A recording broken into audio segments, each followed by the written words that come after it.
Right, good evening, ladies and gentlemen, and welcome to this meeting of the Cabinet. We have a full agenda to get through, and I'll come to the running order for item 6 on the agenda, the stadium for Basingstoke Town Football Club, in a while when we get to that item.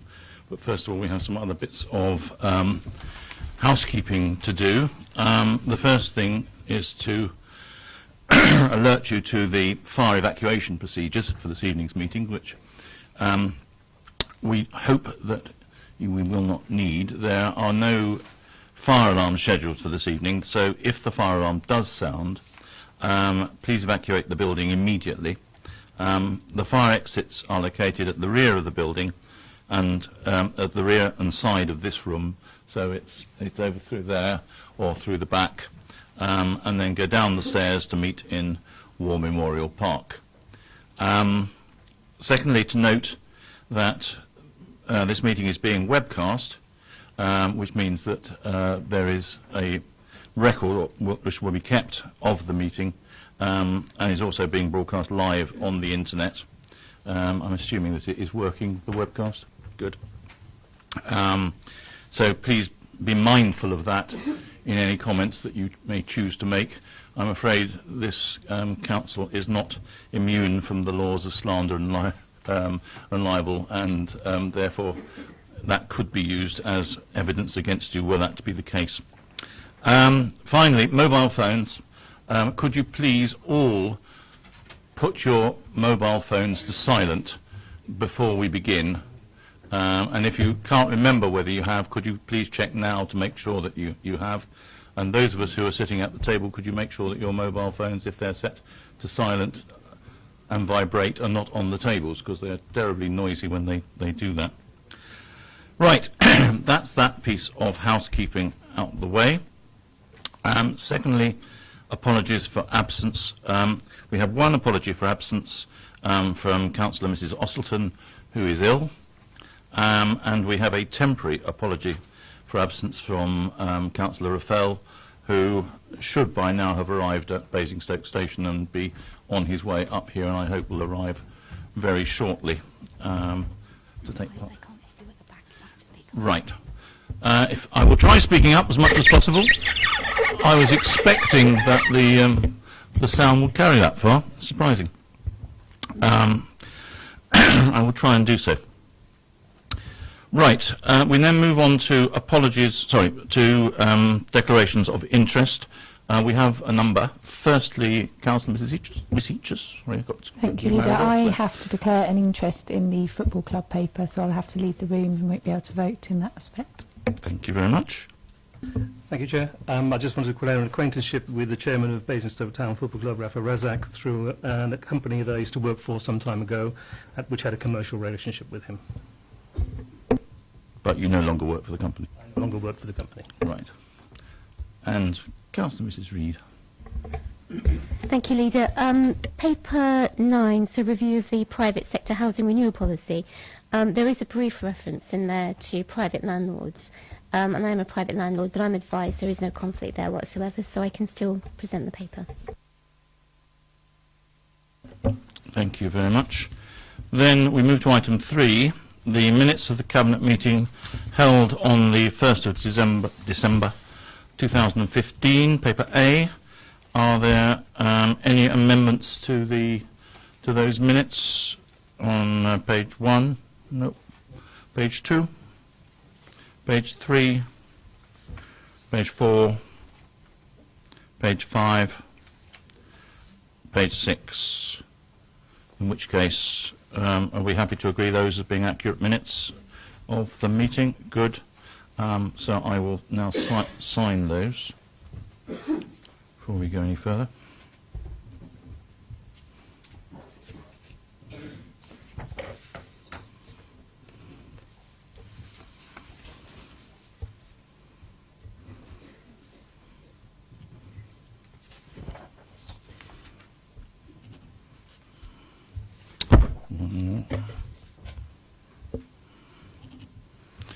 Right. those are now duly signed and put those there for Julia to collect at a later stage. Thank you. Right, we move then to petitions, of which there are none, and urgent items, again, of which there are none. So we arrive at item 6, the provision of land for a stadium for Basingstoke Town Football Club. I will explain to you the order in which we're going to take this item, but firstly a couple of words of introduction. By virtue of the number of people who have come to the meeting tonight, it is obviously a matter of great interest, and from past, good evening Councillor Raffel, from past meetings that we've had on this subject, it's also a matter that can stir quite considerable emotions, to not great benefit of either debate or to the credit of those people who let themselves go in those instances. So I do expect for us to have a proper debate about that and hear all the issues that people wish to put forward, that everybody will be heard politely and in silence, and that does include the Cabinet when the Cabinet enters into debate, as well as listening and to the speakers who wish to put their points forward. And I want to ask everybody to behave properly and with proper respect for one another, and if that doesn't happen, then I will have no alternative, but also no hesitation in adjourning the meeting. So it's in all of our hands, whether we are members of the public, from the football club, councillors, or for that matter, Cabinet members. Can I also point out that the matter this evening that we are about to discuss is about usage of the land.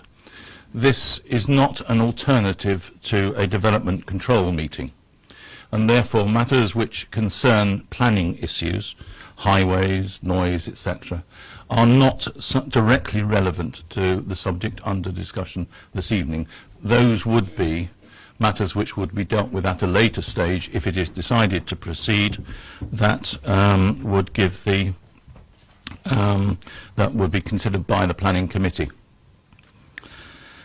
What I'm proposing to do, because we have an awful lot of speakers who wish to speak tonight, I think it's something, I've just lost my sheet with the list on, but I'll find it in a minute. Something like 35 speakers who wish to speak this evening. So we could be here for some considerable time if people are not as succinct as possible. In terms of orders of speakers, I'm going to start with the two ward councillors, and I should go in alphabetical order to show that there is no favour in this matter whatsoever. I shall then take visiting councillors, and both sets of councillors have 4 minutes each to speak. I will then take public speakers, and each public speaker is in the order in which they notified us that they wished to speak. So those who got in first speak first, and those who got in last will speak last. Or last, that is, other than the football club. And I think because there are an awful lot of people who wish to speak against, and I can make that judgment by virtue of the never-ending stream of emails which have been popping into my inbox, courtesy of Councillor James and co over the last few weeks.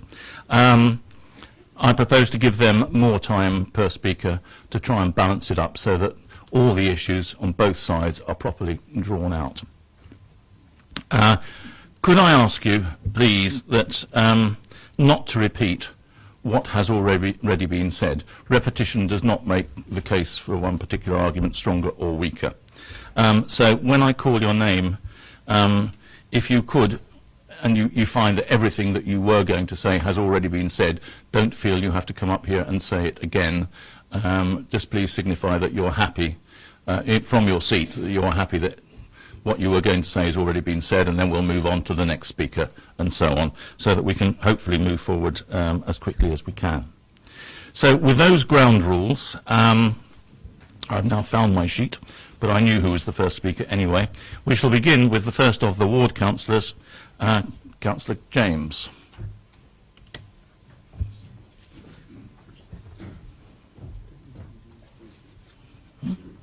Right, Councillor James, we shall ask you to speak after, obviously, Councillor Isaac has introduced the paper briefly. Thank you, Leader. As you said earlier, this report is about the provision of land for a stadium for Basingstoke Town Football Club. And this report that has been prepared by officers sets out the history of discussions with...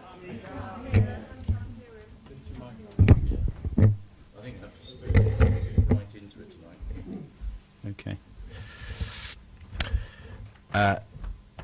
This report records the history of discussions with Basingstoke Town Football Club over a number of years.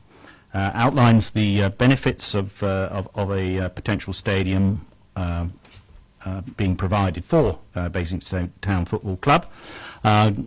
Records the various surveys of public opinion that have taken place over this time, and also records the various committee meetings, the overview committees, the cabinet meetings, and the members' advisory panels that have taken place. At the end of the officer's report, it invites cabinet to consider three options: to progress negotiations with Basingstoke Town Football Club regarding a potential relocation of the old common to the old common site. Secondly, to continue to review site options of land in the council's ownership for a potential relocation of Basingstoke Town Football Club. And thirdly, advise Basingstoke Town Football Club that there is no available or appropriate land in the council's ownership for relocation of the stadium and bring a halt to the current consideration of Old Common, whilst continuing to confirm support for Basingstoke Town Football Club at its current location.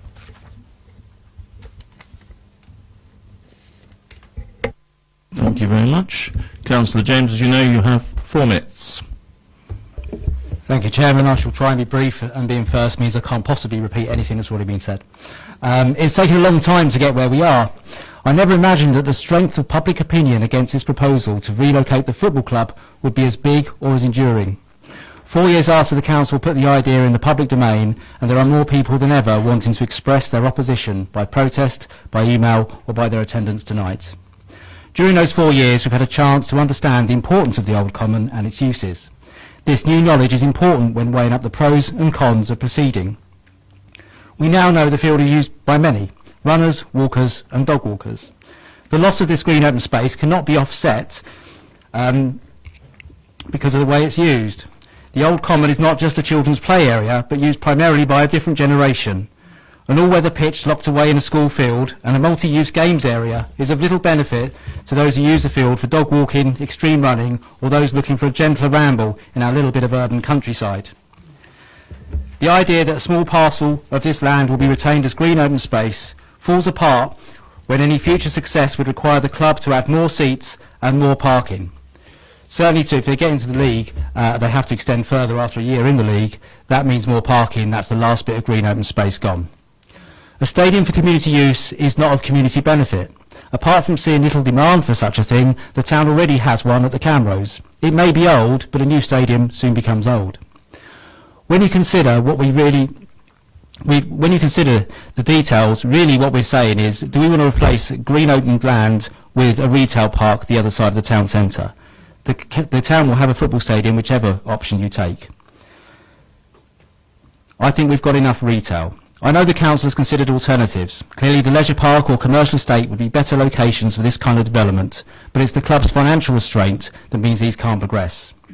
If you want to make sure after tonight that we are protecting green open space, we have a football stadium available and enough choice of shops, the best you can do is advise the club that we have no land available and don't progress. Thank you very much, Councillor James, for your brevity. Councillor Parker.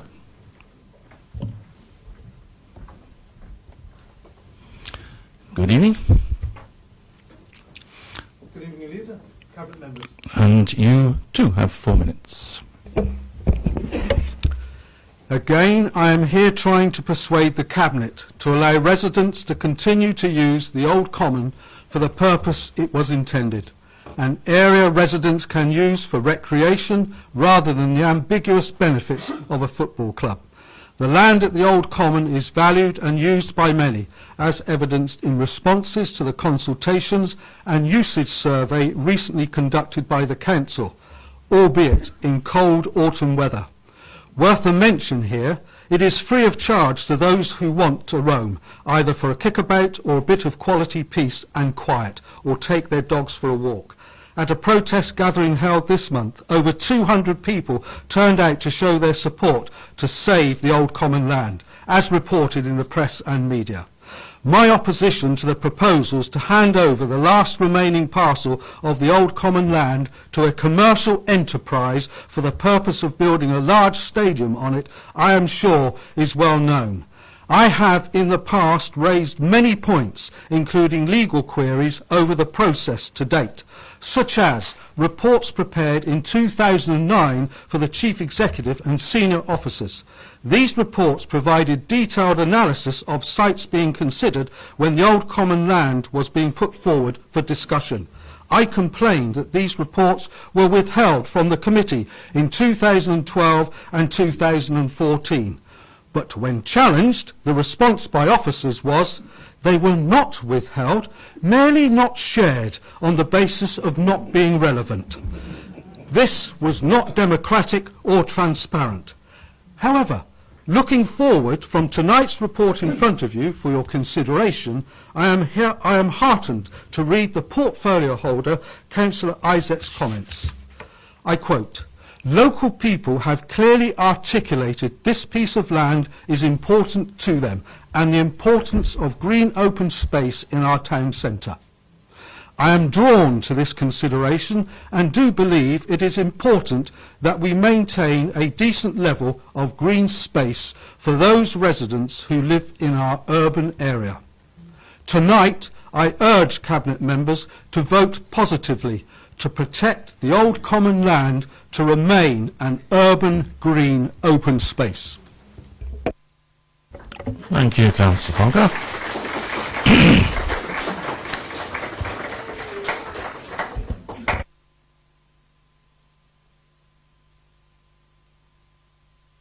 If you would, we'll do that. Right, Councillor Harvey, please.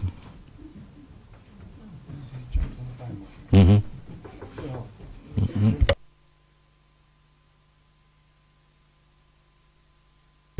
evening, and you have 4 minutes. Good evening, Cabinet. I think one of the amazing things about this town, amongst many, is the open spaces and green areas that we have and enjoy. I think those decision makers that came before us as councillors had the foresight to protect and save our open spaces. And we've seen that displayed in the information and the campaign that's been run by the Heritage Society and residents who have already made such a compelling case for the protection and saving of the Old Common. I want to see all our open spaces protected. The Old Common is valuable to us all as an open space, as a publicly accessible open space. Quite simply, we want to see it protected. We also want to see all of the other open spaces, like Stratton Park, the Winklebury playing fields, Carpenter's Down, Downgrange, Brighton Hill playing fields, all added to the list of protected spaces, as well as the Old Common. It's time, I think, that we give the people certainty that our green open spaces are valued by this council, that the town's quality of green space is acknowledged as an asset to be protected and treasured, not valued in monetary terms to be sold off. I'm calling on you tonight. The Labour Group and our fellow opposition councillors are supporting our ward councillors in the community, and we are all calling for you to protect the Old Common and our open spaces. The other point I want to make is that if you are minded to give the go-ahead on this project this evening, to build on the Old Common as suggested, that it's also what happens to the existing Camrose that's important in this equation. How much retail capacity do you seriously expect can be supported in Basingstoke? How many sites are we going to see come forward for retail in the way the debate is being held currently in our town?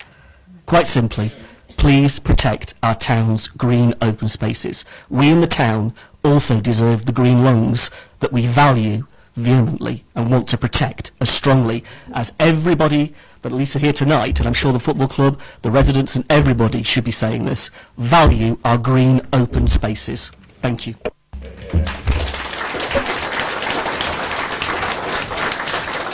Thank you, Councillor Harvey. Councillor Hussey. I'm afraid HU came after HA. That's the reason for the order. Right. You have your 4 minutes. Councillors, I'm here to make a plea to you on behalf of my ward, Blackdown and Rivals. Many of my residents use the Old Common and have contacted me by phone, email and letter. They want to keep the Old Common as it is, a public open space. Every single one I've received from Blackdown who contacted me are against developing the Common. I have not received any correspondence in favour of a football stadium, not a single one. Many Blackdown residents who walk to work or the shops walk across the Old Common to London Road, and it's not difficult to understand why. It's much more pleasant to walk across fields away from the noise and bustle of cars. There's a great amount of wildlife on the Common, enough to support populations of mammals and birds of prey, and if you're lucky, you may even see a green woodpecker. I have on several occasions. It's a wonderful piece of public open space. And many residents who use the Common for leisure and dog walking too. There are more people from my ward using the Old Common every week than watch Basingstoke Football Club. But have they really been consulted? Have their views really been taken into account? People come from across Basingstoke to visit the Old Common. At the protest rally just 2 weeks ago, I talked to residents from Brookvale, Hatchwarren and Kempshop. It's used by a wide cross-section of people, unlike a football stadium. We've already been told, I was told when I went to the presentation at the Cameras ground, so long ago now, that the stadium would be made available for other events. I fear late-night noisy events with bass speakers booming out, annoying residents and keeping children awake. Now, this may be seen as a planning matter, but you can give me all the assurances you want that this won't happen. What about the assurances given when the hotel was built? Assurances that there would be no more incursion of the Old Common. We've already experienced cars parking along Blackdown Way for special events such as the Transport Festival, making it difficult for two vehicles to pass. This will happen if we have a football ground on the Old Common. On match days, people who want a quick getaway after the game, they won't wait patiently in a queue to exit the car park. They will park in neighbouring residential roads. Now planning, what would they come up with? Residents only parking? Residents would have to pay. Traffic cones on match days, as happens around the Cameras ground. These just penalise residents and their visitors. First we lose our common, then our visitors can't park nearby because of traffic cones. It's just not good enough. When it's gone, an urban green lung, used by dog walkers, commuters, shoppers, children and families. Please keep the Old Common as an open green space for use of all Basingstoke residents. Please don't restrict it to football with special events in the summer. We love the Common as it is, and we want to keep it that way. 1 minute. Yes, on this occasion, I support conservatism. Now, that's my lot, Chair, but one moment, because I have an email here from somebody who would have loved to have been here tonight but couldn't make it. Dear Mr Hussey, my family has just moved to Blackdown. I believe that Basingstoke Football Club has no reason to expand, and they do not need to build a bigger stadium. There are 2 schools close by, and many citizens live very near to where they plan to build the stadium. People, including me, love to play, walk their dogs, and meet up with people. But if Basingstoke build their football ground, it would mean there'd be less places for children, like me, to play and enjoy themselves. Yours sincerely, Claire, age 9.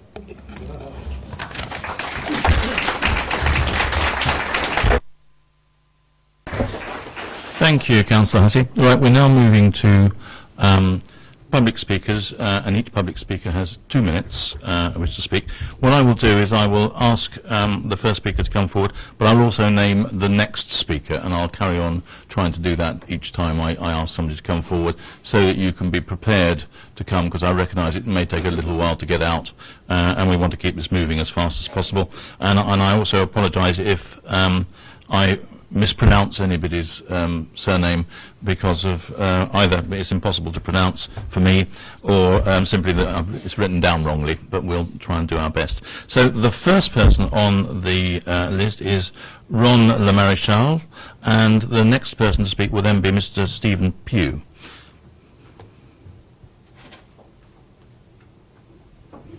Good evening. You have to press the large button in the middle there, and you have 2 minutes. I am Ron Le Maréchal, Chair of Basingstoke Allotment and Leisure Gardening Association. I also chair meetings of site representatives and area representatives, as well as at the Council's annual General Tenants meeting. There are currently 483 people on the waiting list for allotments, where there are only 1,121 plots as a whole in Basingstoke. Balga have been discussing new allotment sites with the Council since 2001, and I've been personally involved since 2007.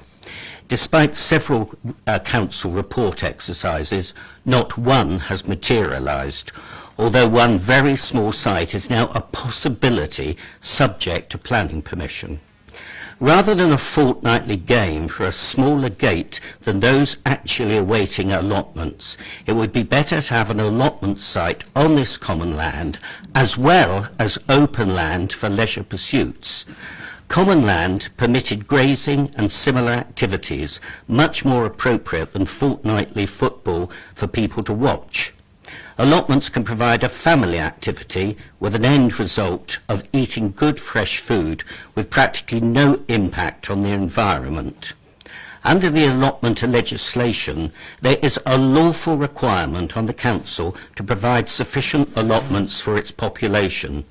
The Council's provision for allotments has fallen far short of Basingstoke's growing population, and this is an issue.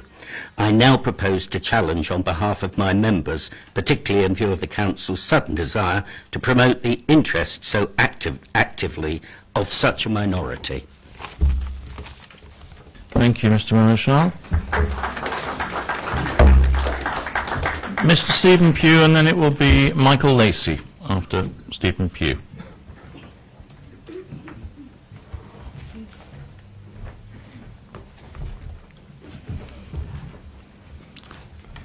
Good evening, Mr. Pugh. Good evening. You have 2 minutes. This report identifies policies, all of which predate the drafted exemption policy, which, as you know, excludes protection of the Old Common. Notwithstanding these current protections, how can previous protections for the Common be overridden by an exemption policy which is yet to be ratified? These protection policies were transferred into the Emerging Local Plan 2011 to 2029, and therefore any alteration now could be viewed interestingly by an inspector's plan and inquiry. Technically, can you apply the exemption criteria if it's not been ratified? To have a fair and balanced approach, should not all the sites have the procedural review of exemption criteria applied? The report also states the members' advisory panel have expressed to the portfolio holder the limited support for the development of Old Common and of the sites which have potential to impact on residents. What are these impacts? Well, results from the survey say out of 833 responses, 541 visit for walking dogs, 222 gain personal benefit of open space, and 81 for wildlife and biodiversity, 61 for play. Section 12 of the report states the Council, as the landlord, owns the freehold, yet the decision this evening is being taken by 7 members of Cabinet and not the full Council. As landlord, the full Council has to have due regard to their own planning applications. The Council, to their credit, have a very robust environmental conservation and green infrastructure strategy contained in the 2011-2019 local plan, which will be used to full effect should it come to planning appeal. Old Common is an 8-acre... Could you bring your remarks to a conclusion Yes. in a sentence. Or Okay, just really to support what's been previously said by the speakers, that the common is being suggested it's been one space on its own. It's actually part of a jigsaw puzzle which links Broad Memorial Park, Black Dam and out to Old Basing, and it's an important area of the town doing this job. Thank you. Thank you very much. Mr. Lacey, and then it will be Mrs. Macro. Mr. Lacey, good evening. Good evening. Which button? It's already on, don't worry. If you put it back on again, that's it, the red light showing. And you have 2 minutes. I've lived in Riverdene for 25 years and I greatly value the nearby green space. The well-trodden paths show that many others do too. I believe the slope of the site is crucial. From the relatively level northern part of the site down to Old Common Road is a 30-foot drop. The pitch has got to be level or it would not be fit for purpose. The north corner of the pitch, which is only about 30 yards from the nearest parked car, would have to be the same level as the other end of the pitch close to Old Common Road, while the car park is on the upper flat part of the site. It takes a lot of imagination to visualise how this might be constructed and would look, and at what cost. Now finance. Retail is not rapidly expanding as it was some 5 years ago, nor does the town need another retail park. This seems to seriously undermine how construction would be funded. Access. Although the plan says only Old Common Road would be used for access, in wintry bad weather this might be difficult in view of the uphill slope to the car park. Clubhouse. This seems hardly large enough to cater for the needs of the two teams and match officials, let alone be suitable for social functions. Parking. Even if 375 slots were provided, this could only support a crowd of about 1,500. 30 seconds. In short, I cannot see this being a workable project of which the town could be proud. Thank you. Thank you, Mr. Lacey. Right, we have Mrs. Macro, and then it will be Mr. Bone.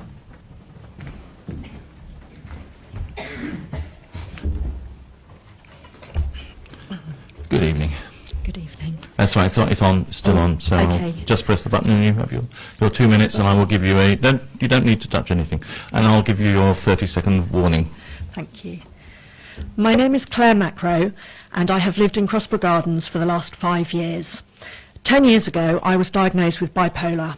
I tried medication, counselling and yoga, but still struggled. Then 1 year ago we got Lottie, an apricot cockapoo puppy, and I started walking her twice a day on the Old Common. It has been an almost miraculous remedy for my mental health. I can now contribute to my local community. I run a weekly social club for around 30 people with Alzheimer's and their carers every week. The Old Common means the world to me and Lottie, and an army of dog walkers, runners, children and local residents. Please keep this beautiful wild space as it was originally donated to be. Common land for everyone in Basingstoke to enjoy. Well done. Thank you very much.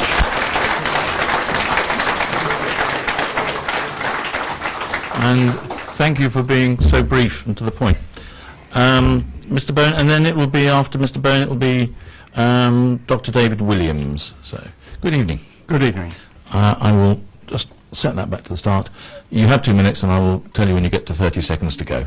I will stick to your brief on the usage of the land. I represent the Thornycroft Society, who in conjunction with yourself, Basingstoke and Deanborough Council, run the Basingstoke Festival of Transport, which is a free event that fully utilises all of the park area, i.e. the Goldings Park, the football pitch and the common land for parking from approximately 2,000 cars on the day on that event.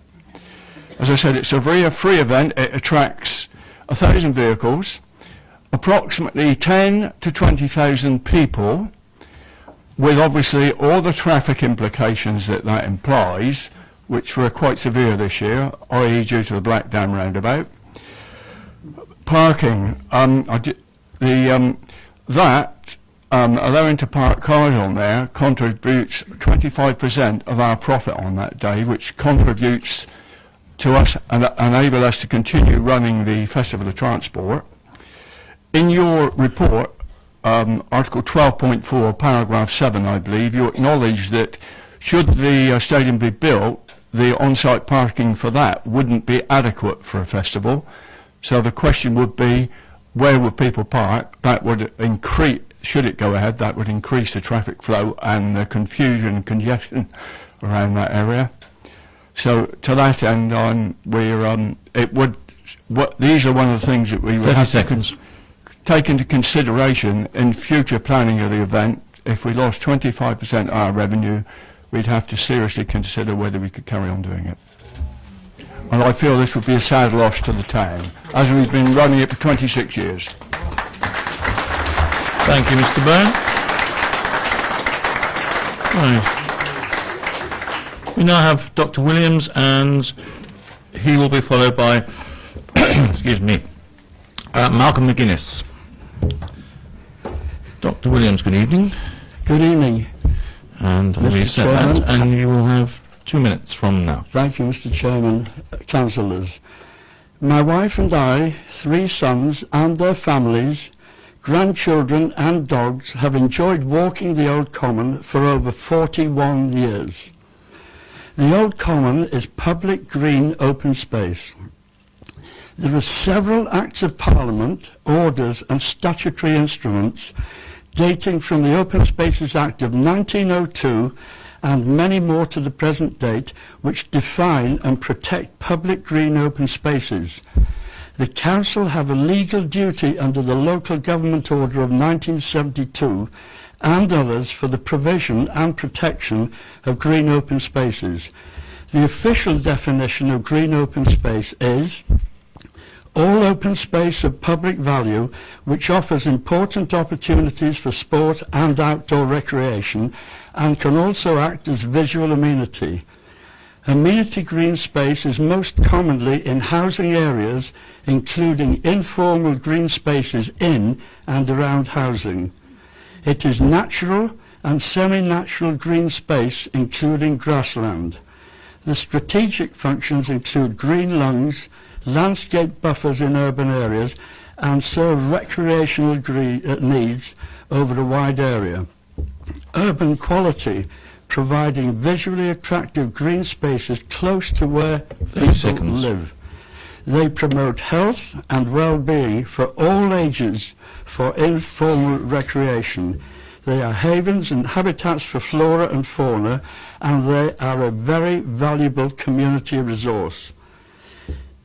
They also state that commercial entertainment complexes such as a football stadium are not public green open space. The Old Common ticks all the legislative quotations I have mentioned. That's time, if you could just conclude with one sentence, that would be fine. Please, Mr. Chairman. The quotations I mentioned are all ticked for public green open space. Please protect the Old Common for the benefit of all of the people of Basingstoke. Thank you. Thank you very much.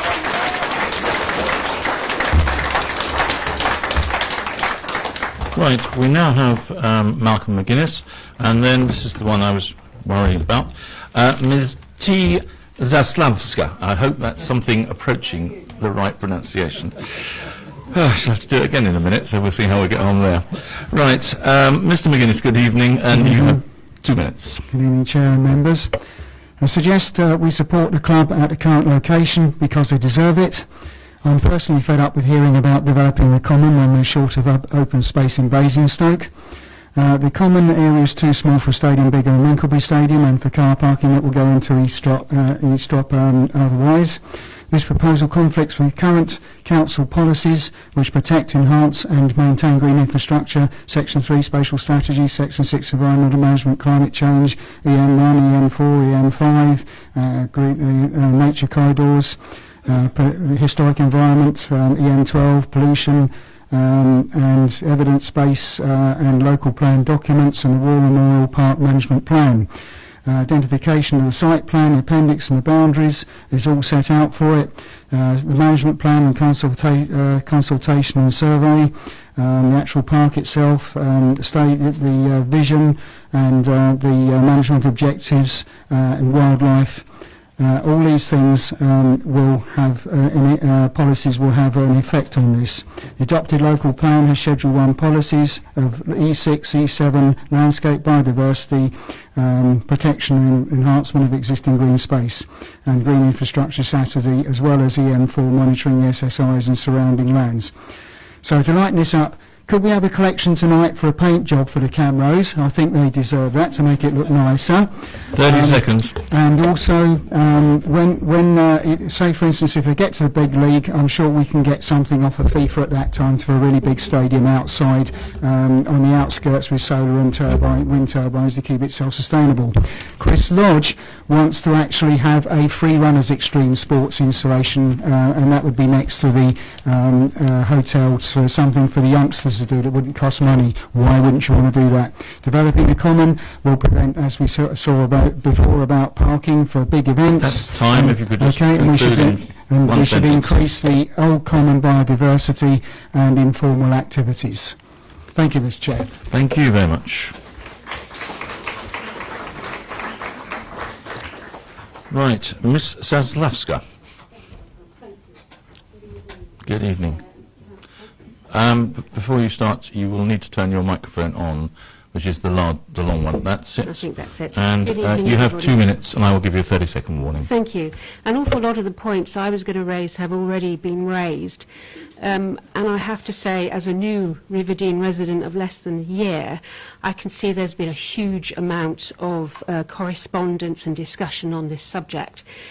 I have to say I'm struggling to understand why an average attendance of 470 people could justify a stadium of that size. In addition, the leisure park upgrade is being planned, and if a new stadium was going to be a viable business case, I would have thought they would have been biting people's hands off to actually go down that path. Why do I think this green space is important? It's already been beautifully represented by a resident about the health benefits, and I can quote a Dr. Matthew White of Exeter University, who's researched some 10,000 people, saying how green space in an urban area is more valuable than even being married. So question for us all: how can we learn to value uncultivated land that doesn't make money for anyone? I see this old common as Basingstoke's very own green belt. And recently we've all been witness to the Volkswagen scandal of pollution. That's the zeitgeist of today. That wasn't known about 30 seconds. First was discussed. So I say there's a lot at stake for habitat protection, for the joy of actually having a corvid roost so close to Basingstoke town centre. I would say to you it's priceless, and I would also quote the football club motto, and please correct my Latin, vestigia nullo restortum, no stepping back. And I would say to you, no stepping back for support for our common land to remain as is, and would implore you to reject the proposal. Thank you very much. Thank you very much.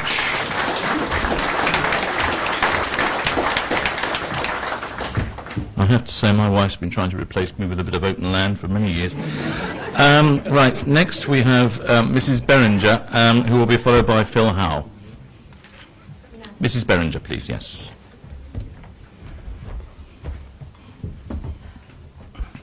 Right, you have 2 minutes, and I'll give you a 30-second warning. Thank you. As one of many residents living locally to Old Down, I know the value of this natural open space. We live in a town centre full of development with limited access to space such as this. If Old Common is lost to us, there is no real chance that open space will be provided elsewhere to compensate.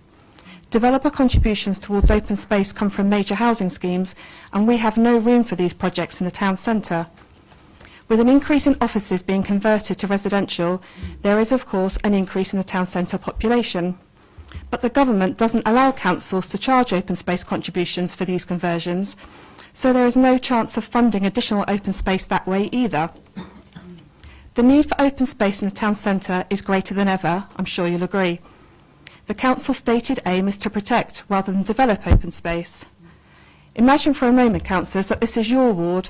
Can you imagine losing the last piece of natural open space where you live?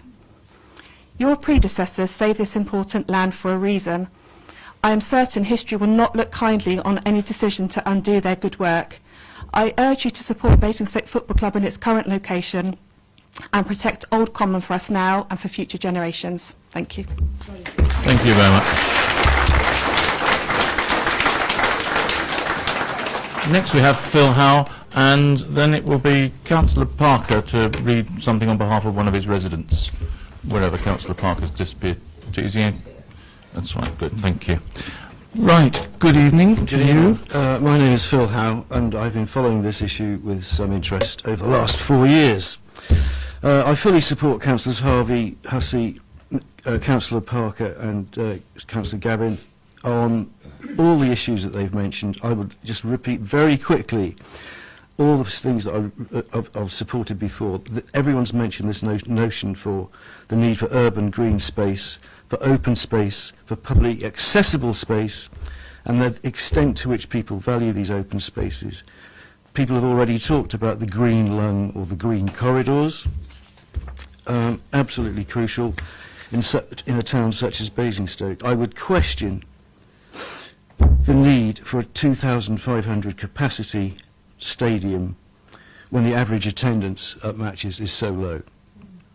I would also query the value of the £10 million subsidy for such a small club. I'd also like to point out very quickly that giving away public land to a private company I have severe doubts with. And I'd like to leave you with this one quote. In the 1700s, when common land was being enclosed by landlords, the cry went up, "They hang the man and flog the woman that steals the goose from off the common, but lets the greater villain loose that steals the common off the goose." Thank you. Thank you. Right, we have Councillor Parker, and then it will be Mr. Wall. Mr. Wall after Councillor Parker. This time it's 2 minutes. Thank you. Thank you. I'm reading the words of Mr. Fraser Rivel. I would like to make some comments on some of the financial issues set out in the report to Cabinet. The report states that Basingstoke Town Football Club's business plan sets out assumptions on increased revenue generation through the provision of a new stadium. The figures, however, are predominantly based upon the assumption of greater attendances at matches. It is simply impossible to verify whether this will be achieved in reality, as irrespective of the attractiveness of a new stadium, attendances will be affected by the performance of the football team on the pitch, which is a complete unknown. The future performance of the football team on the pitch is indeed a complete unknown, but its recent history is known and set out in Para 4.2. This is not encouraging, to say the least. Officers' comments also state that the business case presented in support of the redevelopment and relocation proposals is outlined and aspirational. In particular, the future operation of the football club is very sensitive to assumptions around attendance and ancillary income, which is not possible to validate. However, there remains a risk that the council could ultimately be left with the possession of the stadium should the football club become insolvent, and it would be liable for its running costs. To summarise, I strongly urge members to take very seriously the financial risks to the council that are clearly signposted in this report. Football clubs are notoriously frail financial vehicles. They need to spend money on players, not stadiums, to give them any chance of success. I would also point out that the club's finances, as set out in publicly available documents, do not inspire confidence. Thank you very much, Councillor Parker. Right, Mr. Wall, and then it will be Pauline Butler after Mr. Wall. Mr. Wall, good evening. And if you would like to press the long button on that, then your microphone is on. You have 2 minutes. I will give you a 30-second warning if we get that far. My wife and I have known Basingstoke since 1959 and have lived in Old Basing for 21 years. Until recently, we regularly walked into town twice a week. We used many different routes, but often made the Old Common a feature of them. It gave us a feeling of a countryside connection into the heart of the town, indeed to the top of the town. It is a historic remnant of the Old Common, even if it is not technically now a common. We still use it for refreshment. The Old Common serves many people like ourselves from across the town and the borough. It is not only important to its large neighbouring communities, indeed with the threatened building programme of the local plan, many more people will need this space. It provides fresh air, exercise, informal recreation and refreshment.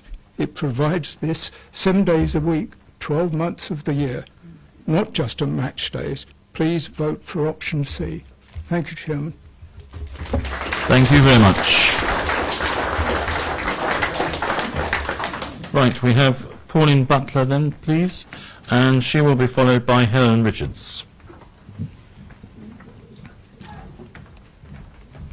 Got a bit of support, so I'm a bit nervous. That's absolutely fine. There's nothing to be nervous about. We don't bite, well, very rarely.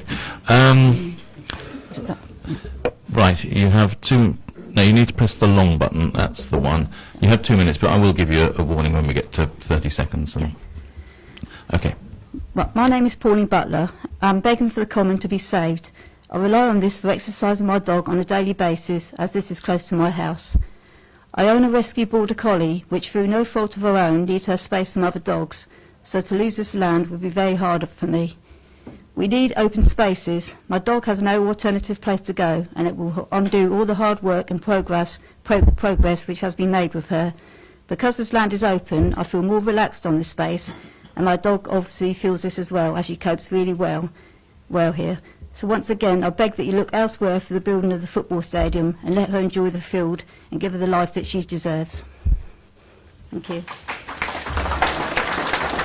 Thank you very much indeed. Helen Richards, please, and then it will be Tracy Bourne after Helen Richards. So, good evening to you. Yep, it's the long button, that's it, and you have 2 minutes, and I'll let you know when you get to 30 seconds. Okay. Well, to keep this brief, I've quickly done some redacting, a skill I've learnt from the council. I believe the Cabinet has two key decisions to make. Firstly, do the residents of Basingstoke get more benefit from retaining the Old Common as an open green space, or from giving this site to the football club? It has been made abundantly clear to the Cabinet that the Old Common is highly valued and regularly used by residents. Against this proven value, we have the pie-in-the-sky aspirational proposal from the football club. I've redacted the next bit to say the proposal to give away the Old Common to the football club does not benefit the residents of Basingstoke. Secondly, officers highlight the legal implications of any decision to dispose of the Old Common. The Cabinet must decide in good faith, and I quote, whether the Old Common is still required for the purpose for which it is currently used, or whether it is no longer required for its current use. Quite clearly, the Old Common is still required for its current purpose. Therefore, it must be retained. Thank you. Thank you. Thank you very much. Tracy Bourne, please, and then it will be Ian Williams. Tracy Bourne? No Tracy Bourne. Nope, she's not anywhere else. Nope. In that case, we will move on straight to Ian Williams, and then it will be David Dry.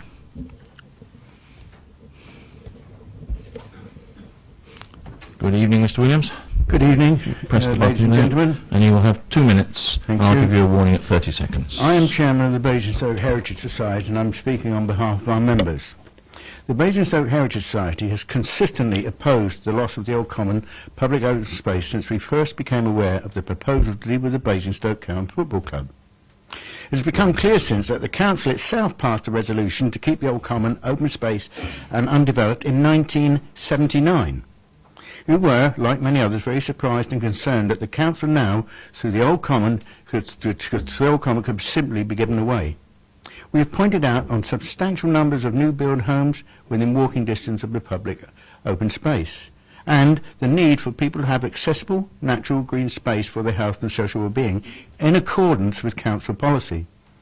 Like many townspeople, our members have considerable anxiety about the football club's ability to fund a larger stadium, and of the risk it might prove a financial liability for the councillors and the residents.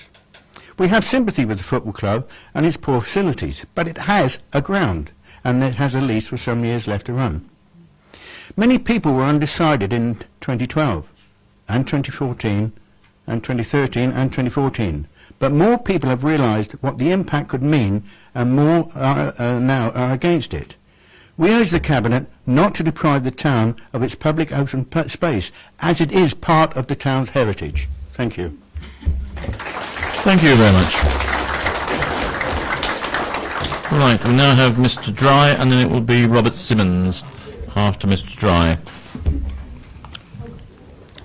Good evening. Is this on? Good evening. It is on, yep, It's on. and you will have 2 minutes when I press the button here, and I'll warn you at 30 seconds. Thank you. First of all, thank you for allowing me to speak at this meeting. It's quite obvious by what we've heard tonight that everyone in this room, and to everybody in this room, the vast majority of local residents living near to the Old Common have proved by words, deeds and ballots that the proposed relocation of the football club to this site is an extremely unpopular one. And in the event of this relocation occurring, would put the football club in the unenviable and possibly unique position of being surrounded by neighbours who hate their very existence. Surely that factor is in itself extremely undesirable. In fact, it could be argued that the football club is far from popular amongst the residents of Basingstoke as a whole. Now let's use some simple maths to prove this point. Basingstoke has an estimated population of 172,870. The gate at the Camrose ground is currently around 300. This equates to 0.17% of the town supporting the club. This is less than 1/4% of the population of the town as a whole supporting the club in any meaningful way. To continue in this vein about football, such is the popularity of the football club from the town perspective. We've got that. Now, if I can use data from the Department of Culture, Media and Sport, we find that football itself nationally is far from the all-conquering activity that one might expect from scanning the newspapers. In fact, as a participation sport, 30 seconds. Football ranks in 5th place behind cycling, with swimming in top position. As an aside, football is extremely gender specific, with only 9% of participants being female, the lowest percentage of any sport. So I don't see it as a must-do event. So in these days of austerity, perhaps the final wise words on this subject must come from Councillor Saunders, the leader of the council. He said, "The football club is a commercial enterprise and the council owes it nothing." Thank you.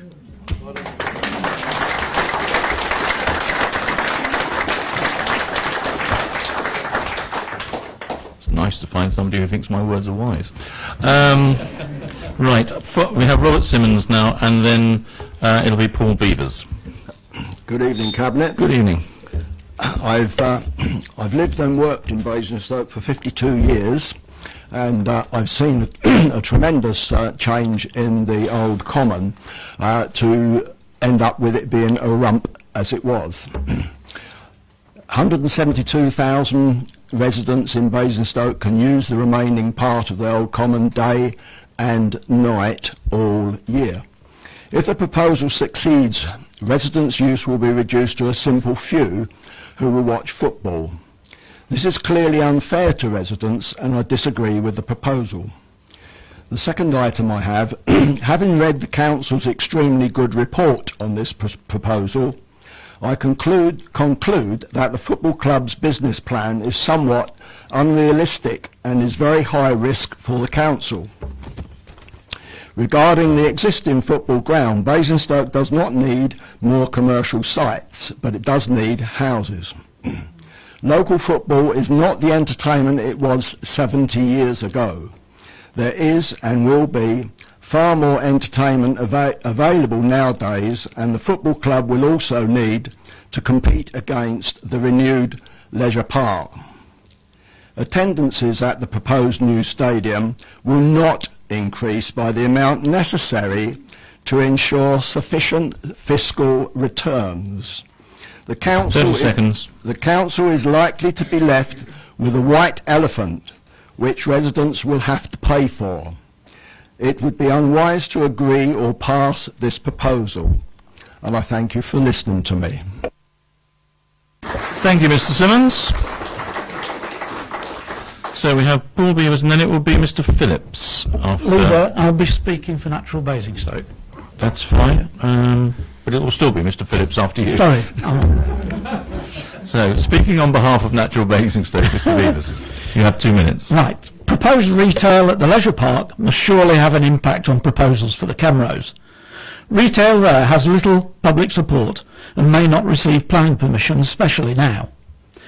Cabinet will know that Natural Basingstoke came to understand that the council business case, described by officers as outline and aspirational, placed an artificially low value on green space that omitted any accounting of environmental and community value. It is submitted that the business case would lack all credibility had it done so. Asked to take account of such factors, Council declined, despite the Treasury Green Book, the opportunity afforded by the NPPF to be innovative, and national efforts in other authorities, organisations and businesses to improve accounting methods for the environment. This report still has no assessment of the biodiversity and wildlife corridor impact, only of the amenity impact, even though we know there remains an underlying flora free from pesticides that appropriate management could improve for people and wildlife. What would a decision to approve this proposal say about the value of the Council's green infrastructure strategy and green space biodiversity and site protection policies? Leisure Park and other proposals are already resulting in losses of green space in the town, and we need action to improve what we have and expand it, not lose more. Cabinet should accept recommendation 2.1. Thank you very much. So we have Mr. Phillips, and then it will be Alan Turvey after Mr. Phillips. Good evening. You have to excuse my diction, but I had a tooth out yesterday. You have my sympathy, I can assure you. Right, if you'd like to press the long button on the microphone, that's it. So you now have sound, and you have 2 minutes, and I'll give you a 30-second warning.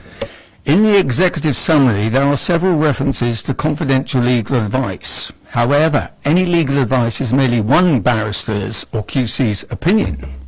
Courts determine actuality. I would challenge the advice at para 1.7 that there are no constraints on the council. On history alone, I would again refer to the 1954 Critchell Down affair, after which government guidance on the use of compulsory acquired land stated, and I paraphrase, that where such land is not used for the purpose for which it was acquired, then it should revert. The old common was acquired to extend the school and for public open space. The stadium proposal contravenes that purpose. On what grounds does the council consider it can ignore this guidance, and would the Secretary of State agree? What would perhaps a judicial review consider that under common law, objectors might have a case? Your legal advice may indirectly agree with me where at para 15 it says that in making a decision a key factor is whether the old common is still needed for the purpose for which it is currently being used. It is. So on that basis alone, the Cabinet surely must vote to dismiss this proposal. If this plan is proceeded with, The council will be saying it no longer wishes to support any future large-scale events in the park, such as the transport rally, music events, half marathons, etc., for our still 30 growing seconds. borough. This proposal will kill the flexible car parking option the Old Common provides. At present, you can get up to 700 cars on it. With the stadium, there will initially be 230 spaces over which the council will have no contractual control. Paragraph 12.4 appears to confirm this very negative consequence of the stadium plan. Any attempts at big events will simply compound existing parking problems for residents. And I have here a selection of photographs where my access has been blocked. That's time. Thank you. Oh, you finished. Well done. Thank you.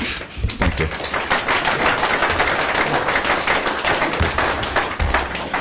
Right. Alan Turvey, please. And after Alan Turvey, it will be Lynn Thorne.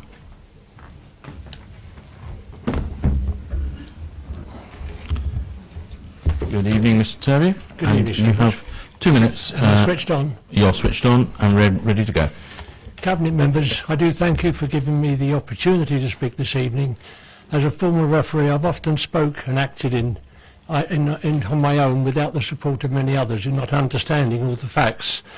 I've been involved in association football at all levels for many, many years. I've seen many clubs go through development of grounds.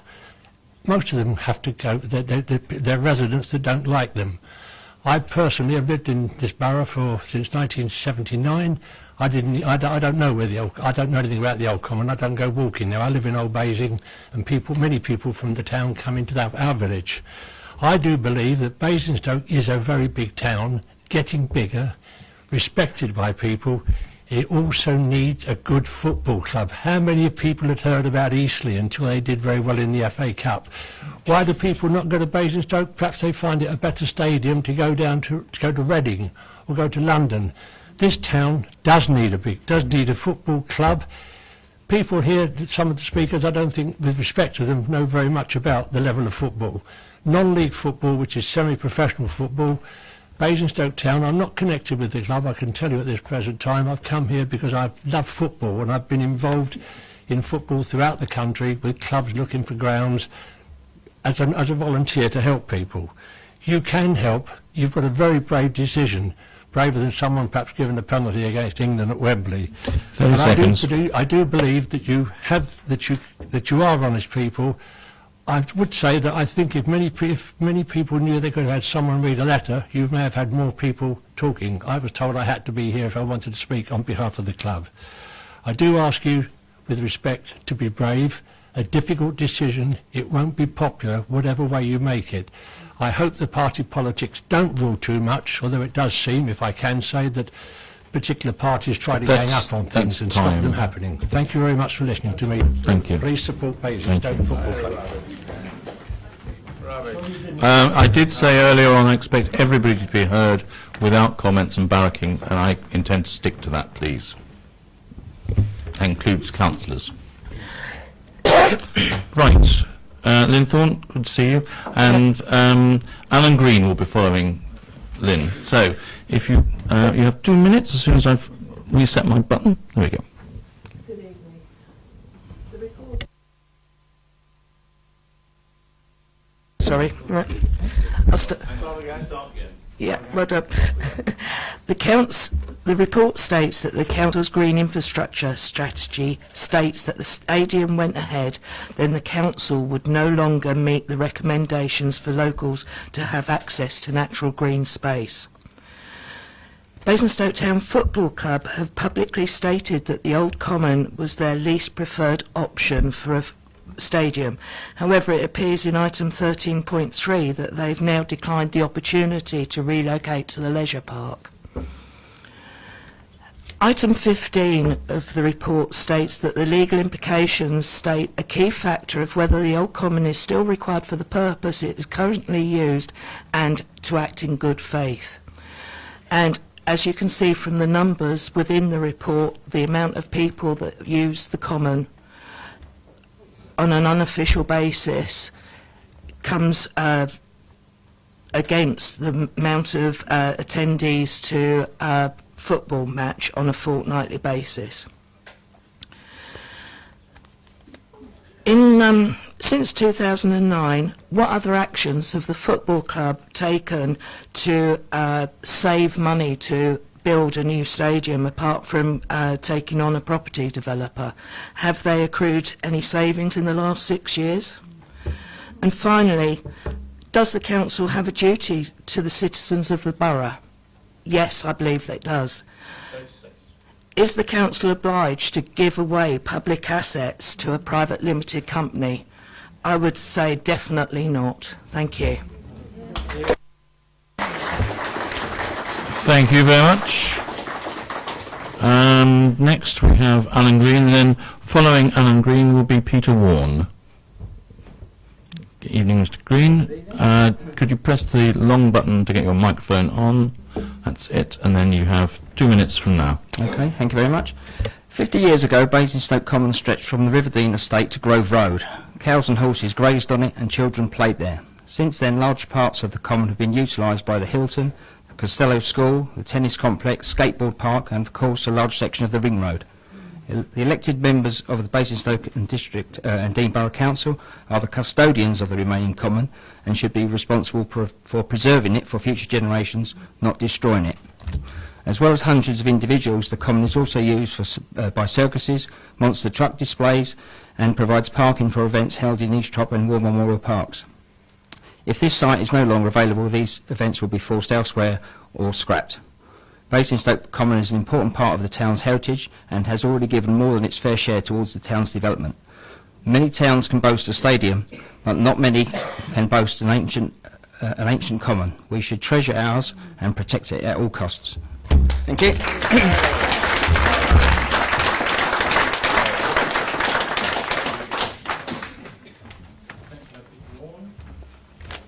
Evening, Mr. Warne, and we will then be followed by Simon Wyatt.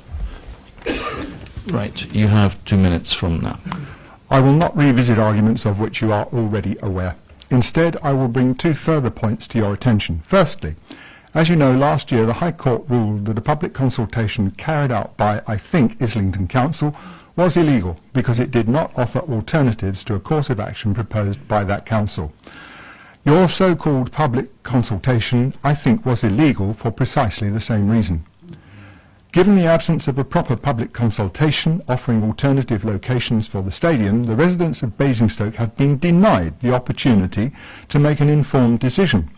Therefore, your so-called public consultation would seem to have been both illegal and utterly pointless.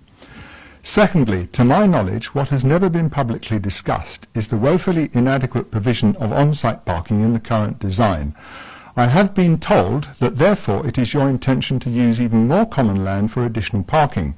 This land is the low-lying grass area to the immediate south of the Costello School and will be accessed via Crossborough Hill, which is completely inadequate for that purpose. The club's aspirations do not stop at 5,000 spectators, but at 7,500. Clearly, the entire area of said land will be needed for parking and must be paved to cope with the number of additional vehicles required to transport the additional spectators, except for those that choose either to travel by other means or to fly park on adjacent housing estates. To summarise, your so-called public consultation seems to have been illegal and was pointless, and, to my knowledge, you have not formally acknowledged your intent to, at a rough eyeball estimate, double the take of land for the new stadium. That's double the new take of land. I suggest that you cannot proceed with this proposal.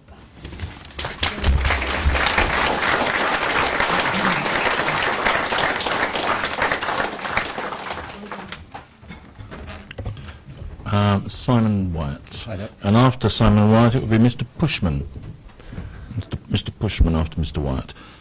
Mr. Wyatt, you have 2 minutes. You're on already. Don't worry. Good stuff. Thank you. Starting from now. Good evening. My family and I are local regular users of Old Common and resolutely opposed to the loss of green open space, despite being ardent football fans. We fear the long-term viability and environmental impact of the proposed stadium. If the club is successful, fan surveys nationally suggest that pretty consistently approximately 50% of people travel to a football match in their own car. 300 top parking spaces are too few for something of this size. After 2 seasons in the league, the planned 500 seats has to be to meet the Football League rules. has to become 2,000. Further parking, roads, substations, buildings, or consequently another move of the football club are an inevitable consequence of approving this proposal.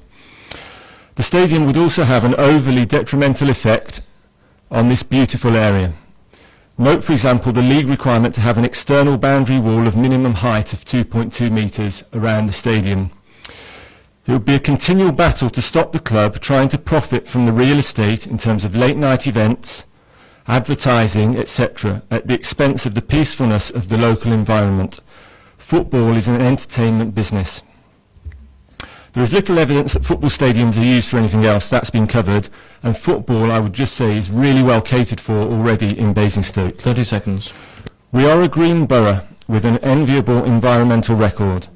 Depriving us of this ancient and regularly used green space by filling it with concrete and fencing it off just makes no environmental sense.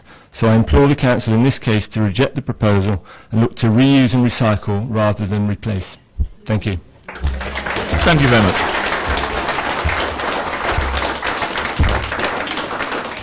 Mr. Pushman? Mr. Pushman, good evening. And then it will be Mrs. Greenland-Jones, if I've got that name right. Right, so you have, when you're ready. I'm not going to rush. No. No. You would expect me not. You're on already, so don't worry. Oh, right. Nothing to press. You have 2 minutes. Good evening, Chairman. Good evening, Cabinet. The proposed development of the Old Common seems to make little or no economic or social sense. The proposed development of the current green area, around 6 acres, which has gone up from 4 originally, will result in the loss of social benefit and common rights of access and enjoyment to all the residents of Basingstoke-on-Deane, which is nearly 200,000 residents, as we've heard earlier. This development offers a huge loss to everyone for the selfish egos of a highly selected few. 22 players plus a few gallant supporters. The footballing egoists will typically enjoy the vastly expensive stadium for, say, 20 hours a year. That's 20 home matches per week over the season, and that amounts to 20% per week per year. Of a week per year. 1/5 of a week per year. For the rest of the year, the stadium and the car park will deny access to the Old Common and its many benefits to all the other 200,000 You have 30 seconds. borough residents for 51 weeks. What an inequitable trade-off. Basingstoke-on-Deane's council's actions over the last 40 or so years imply that the 6 acres under consideration clearly qualify under law as a town green, and they may really consider that. That's time. Could you have a concluding sentence if you wish? Yeah, well, I meant concluding sentence. Yes, not a page-long sentence. No. Just a sentence. You know what a sentence is, Chairman. The Cabinet may need legal advice on the ancient doctrine of estoppel. Thank you. If you understand what that is.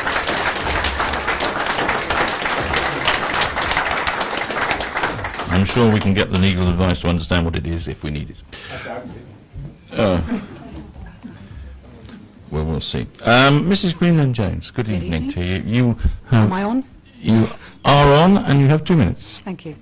Hi, my name's Charmian Greenland-Jones. I'm the hospital manager for Heart Wildlife Rescue. We are based down just outside Alton, and we used to be in Overton. Over the last 20 years, the rescue's taken in about 20,000 wildlife casualties from this area. I would say probably about 60% from Basingstoke. They come in from residents, people who care about local wildlife. Species including pipistrelle bats, dormice, Common things like, or not so common, sparrows, which are in decline, or the finches, which are in decline, etc., and hedgehogs. Most people in this area love their wildlife. They spend a lot of money looking after it, feeding it, etc. If that piece of green space is built on, paved over, you are blocking off a wildlife corridor that goes from Eastrop all the way through up round Basingstoke, etc. You cut off these corridors, you decrease genetic diversity, and your animals die. Hedgehogs at the moment are supposedly have declined from about 30 million in 1950 to about 1 million today. They are at risk. People love hedgehogs. We've been talking about adopting them as our local native species. People get an awful lot of enjoyment from it. I would suggest that if you go ahead with this proposal, you are actually adding to their decline. And I think that you would find the majority of Basingstoke residents would be against that. 30 seconds. From a personal point of view, I was born and bred in Basingstoke. I'm 50 years old. I have used that site regularly. As a child, as a parent, and soon to be grandmother, I would like to have it there for my grandchildren.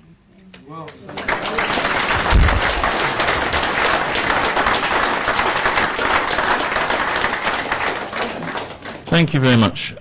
We now come to the representatives from Basingstoke Town Football Club. I have three people down to speak: David Knight, Malcolm McPhail and Rafi Razak. I don't know, gentlemen, whether you wish to all come up at the same time or one by one, or in which order you wish to speak. So I leave it to you to decide.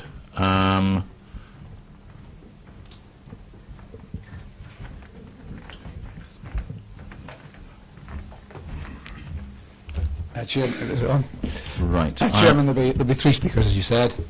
I'm Malcolm McPhail, be followed by David Knight, and it'll be followed by Rafi Razak, the chairman. Okay. What I propose to do is to not keep you to the 2 minutes. I would ask you to try to keep to the 4 minutes that councillors had, or the 4 minutes that councillors had, or not too much more than that each, if you could. Thank you, Chairman. First of all, good evening and thanks for the opportunity of addressing the Cabinet. My name is Malcolm McPhail. I'm Managing Director of Lamond Estates. We're a local development company. I've been developing in Basingstoke for 30 years. We've created many employment opportunities in the town. We set up a joint venture with Basingstoke Town back in 2006 to undertake the relocation of the club. That particular joint venture vehicle is called Basingstoke Developments, which is 50% owned by my company, 50% owned by Basingstoke Town Football Club. During the last 10 years, we've explored a number of options on behalf of the club, all of which were promoted in the first instance by the council. This list included initially a potential joint centre of sporting excellence at Downgrange with the rugby club, the hockey club, athletic club, etc., but for a number of reasons it never came to fruition. We then, with the assistance of the council, examined a number of relocation sites, and they were shortlisted to 3 at the time. One was Gresley Road Triangle, which is now developed by Network Rail. One was the Leisure Park, now under direct option to New River, and one was the open space site. And I have to sort of just correct some of the people here tonight. It is open space, it is not common land. We also considered the possibility of constructing a new stadium at Camrose, but for a number of reasons, which include lack of financial viability and the short-term unexpired length of the ground lease, this did not work out, as it did not generate sufficient development space to generate sufficient value to cover the cost of the new stadium.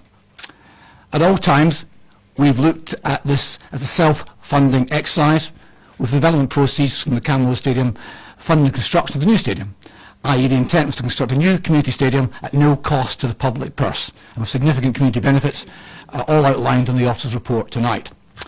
Back in 2011, following numerous presentations to the then Chief Executive and members of the Cabinet, we were directed by the Council to pursue the site west of the Hilton Hotel at Blackdown.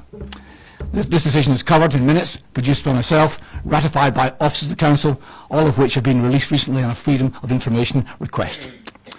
As part of our due diligence exercise, we produced numerous sketch options for redeveloping the site at Leisure Park and also west of the Hilton Hotel. Both sites had constraints, but it was jointly agreed with council members and council officers and members that the site west of the Hilton Hotel at Blackdown was the preferred option. On that basis, we undertook extensive public consultation, with 3 individual exhibitions, one at the Camrose, one at the Church Hall at Eastdrop, and one at Festival Place. There was 62% in favour at that time. That was 4 years ago. As a result of the 3 public consultation exercises, we produced a statement of community involvement, which went to Cabinet. This report was presented to the Council, together with a formal proposal, which we made on the 2nd of February, for a new 150-year ground lease of the proposed relocation site, and for Basron, my company, which is jointly owned by Basingstoke Town Football Club, to purchase an open market value land owned by the Council adjacent to Camrose Stadium. This is a long linear piece of ground with limited development value, but linking it to the balance of the Camrose land, you create a marriage value, and the Council was going to receive a considerable capital receipt. On 20th of March 2012, the Cabinet agreed the recommendation from officers that Basron and Basingstoke Town should be granted options. An option for the football club to lease the relocation site west of the Hilton Hotel, an option for Basron to purchase surplus land at Camrose Stadium. We were then also advised by Basingstoke Dean Borough Council on the 22nd of July, 8 months prior to the Cabinet decision, that their lawyers had confirmed there was no development constraint due to the former common land status in respect to the Black Dam site. This clears up the apparent public misconception the site is common land. It is not, it is open space. Following the Cabinet decision for options to be granted, the Council then appointed independent valuers. We went through the Section 123 best value process, which for some reason took 6 to 7 months to finalise. Eventually, it was agreed, the officers reported to committee or to Cabinet, and we entered into legal negotiations with the Council. These negotiations took close to 2 years to actually come to fruition. I won't explain why, but there's a number of reasons why. Basron and the football club actually signed the options in March 2014, but in light of the pending elections in May 2014, the Council did not want to execute and exchange the documentation prior to the May election. I wasn't at the meeting, but assurances were actually given to directors of the football club by both officers and elected members that at the first Cabinet meeting in June 2014, the executed options would be presented to Cabinet for them to authorise the exchange of documentation. This was anticipated to happen in June 2014. Unfortunately, it never did happen. We were then advised that the... Excuse me, I did say at the beginning of this that I would not stick exactly to the figures. I asked you to people to try to keep to 4 minutes, but it is only fair that there should be at least a reasonable hearing from the football club, who only have 3 people to speak, compared with 33 people who don't speak. This is my discretion, and I am using it, and I'm afraid that is it. Chairman, with respect, you were advised 30 seconds ago that this gentleman here had already exceeded his time. No, he hasn't. I think it's, this is not fair, because the total time we will spend is less than 10 minutes. So if you allow him to finish his statement, it might be very short. Thank you. That is fine, but I will allow as much time as I think is necessary for there to be a fair hearing on both sides of this case if we're going to arrive at a proper decision at the end of the day. Please continue. Unfortunately, the options were never exchanged in June 2014, and it was determined that the Council would carry out further public consultation over the loss of the public open space. This was carried out, and eventually in September 2014, and rapidly thereafter, there was the threat of a potential judicial review, which subsequently was confirmed by independent QC appointed by Basingstoke as an unlikely event. Notwithstanding that, there were subsequent delays and deferrals with the Council until January 2015, when the football club were then advised there would be a requirement to get cross-party support for the relocation site, and the Council would have to re-examine all the alternative relocation options. One of the options that had to be reconsidered was the leisure park, and at that time there was a 6-month option about to be granted New River, and we were advised the review process would not be undertaken until August-September 2015. At the request of the Council, on the 18th of May, we met with New River and with BDC, or with council officers, and it was confirmed by New River that a football club on the undeveloped land at Leisure Park didn't fit with their proposed plans for the Leisure Park. There was no issue of viability, it just didn't fit with their plans. As you should now see, they've been reviewed in the local press as a mixed-use retail, leisure and factory outlet scheme. A decision was then conveyed to the football club on the 10th of December that they had considered 22 sites and that they had not received party support or cross-party support for any one particular site or for the short list of 3 sites. We were also advised at that time that a report was to be submitted to the officers of the Cabinet on the 26th of January, which is this evening, outlining all options considered with no positive recommendation in relation to a suitable relocation site. However, it now transpires the actual report does in fact contain 3 potential recommendations for Cabinet to consider. The Council members and officers present at the meeting on the 10th of December were advised that in view of the advice and recommendations received from the Council over the last 4 or 5 years and their confirmation that the favoured option for relocation of the site was the site west of the Hilton Hotel, that the football club and Bajon had incurred significant 6-figure expenditure in undertaking to the letter the commitments that they had agreed with the Council prior to finalising the options and submitting a planning application. Personally, I find it incredible that the Council took effectively only 9 to 12 months to approve and document a complex scheme such as Waitrose, which involved public highway, diversion, acquiring additional land, rezoning land for planning, yet it's taken the best part of 4 years to go nowhere as far as the club is concerned. The public needs to be aware that at all times the football club and Bajon have acted with absolute integrity and professionalism and have been seriously let down by the Council, members and various committees because of deferral after deferral and continued delays. If the Council had acted diligently when we first approved it at Cabinet, the stadium would actually have been built today. I trust the Cabinet members fully appreciate the club's position and accept recommendation 2A of the officer's report, which is to progress negotiations with the club regarding a potential relocation of the old common site, which was the route agreed just under 4 years ago. Thank you, Chairman. Thank you very much, Mr. McPhail. Next, I think you said it was going to be... It's Mr. Knight. Mr. Knight. I won't take more than 2 minutes. That's all right. I have decided to use a separate timer so we don't have any arguments. Yeah, fine. Right. Please. On? Yeah. It is on, and you may begin. Okay. Good evening, everybody. I'd like to thank Councillor John Isaac.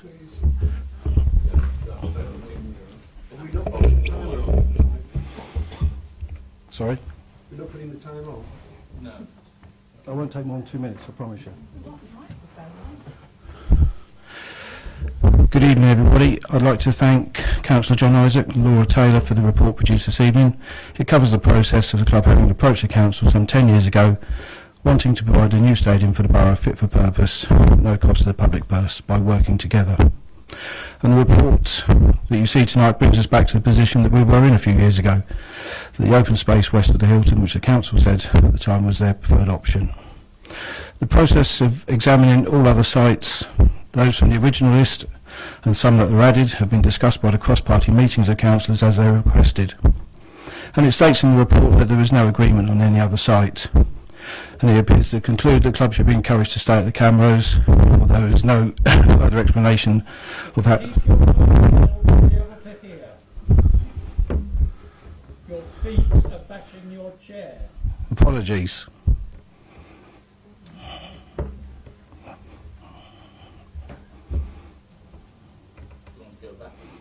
No, I'm fine. The club should be encouraged to stay at the Camrose, although there's no explanation of how the council would, should, or could assist such an option, bearing in mind the original plan we came to the council with that has not changed.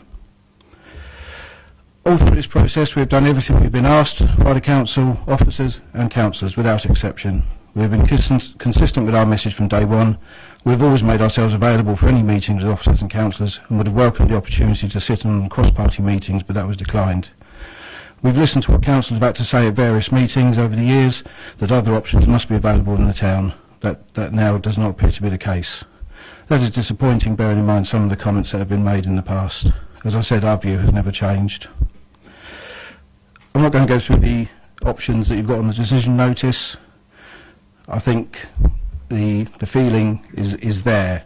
All I'll say is all we've tried to do is the right thing for the town over this whole process, and that's all we wanted to do, is work together to get a new stadium fit for purpose for this town, and I believe we've acted with total integrity and been respectful throughout this whole process. Thank you. Thank you very much. Which was just on 2 minutes for those who are trying to count these things. And then it's Mr. Razak. Good evening. I apologise for the problems we seem to be having with the microphone. I hope it will not keep making that noise, but I think it's also partly because we've turned the sound up as loud as we possibly can. So, Please. Good evening. I think my position here is very clear. I have been in this town for over 30 years, and I have played my role as a citizen, and I have helped in many aspects of the commitment that companies should have in their own towns as businesses, the social governance. I've been involved as the ambassador of Basingstoke to represent Basingstoke, the ARC Centre, schools where I have helped schools to reach their specialist schools, rugby, darts and football. I'm not a footballer, or I probably enjoy football. I got involved with the football because I wanted to support something local, something to add to the community. There has been never once in the last 25 years I've been involved with a hidden agenda to make money out of the football club, but to give money to the community. So initially it was to look after all the sports in the town, discussing that with the council, with the chief executive officer. All sports activity in this town suffer from lack of investment and support, whether it's rugby, hockey, athletics, etc. And they all have to survive on a very small amount of money. Sport is an important part of our society, despite the percentages that some of you have mentioned in terms of the support for football. You're wrong. Football is a national sport in this country, whether you like it or not. And the initial plans were to develop a complex sport centre that could accommodate all these activities in one place, in Downgrange. We spent a whole year meeting here in these offices with the hockey, with the athletics, with the rugby.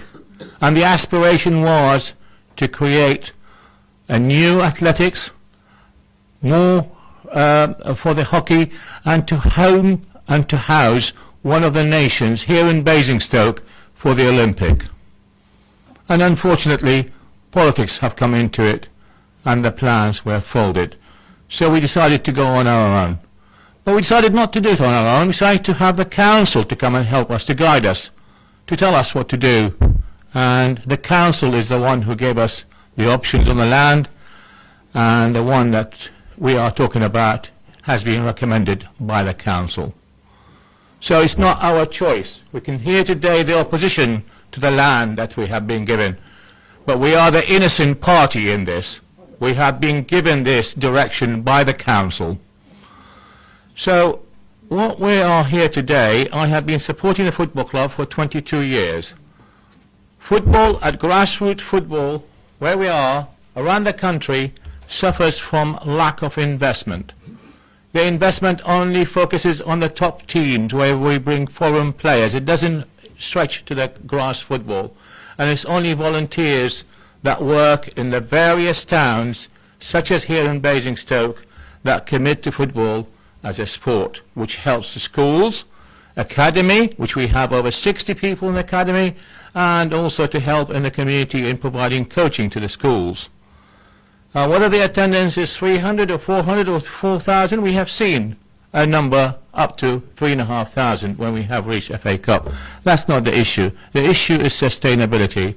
I fund the club on a year-by-year basis, and I'm not looking for any return for that investment. Equally so, the club has been going for 120 years, and I'd like to see that club sustaining its position for the next 100 years. We fully accept that the current ground cannot support the football club, and the aspiration is to build a football club that could take us into the league is a key aspiration for any football club in this country.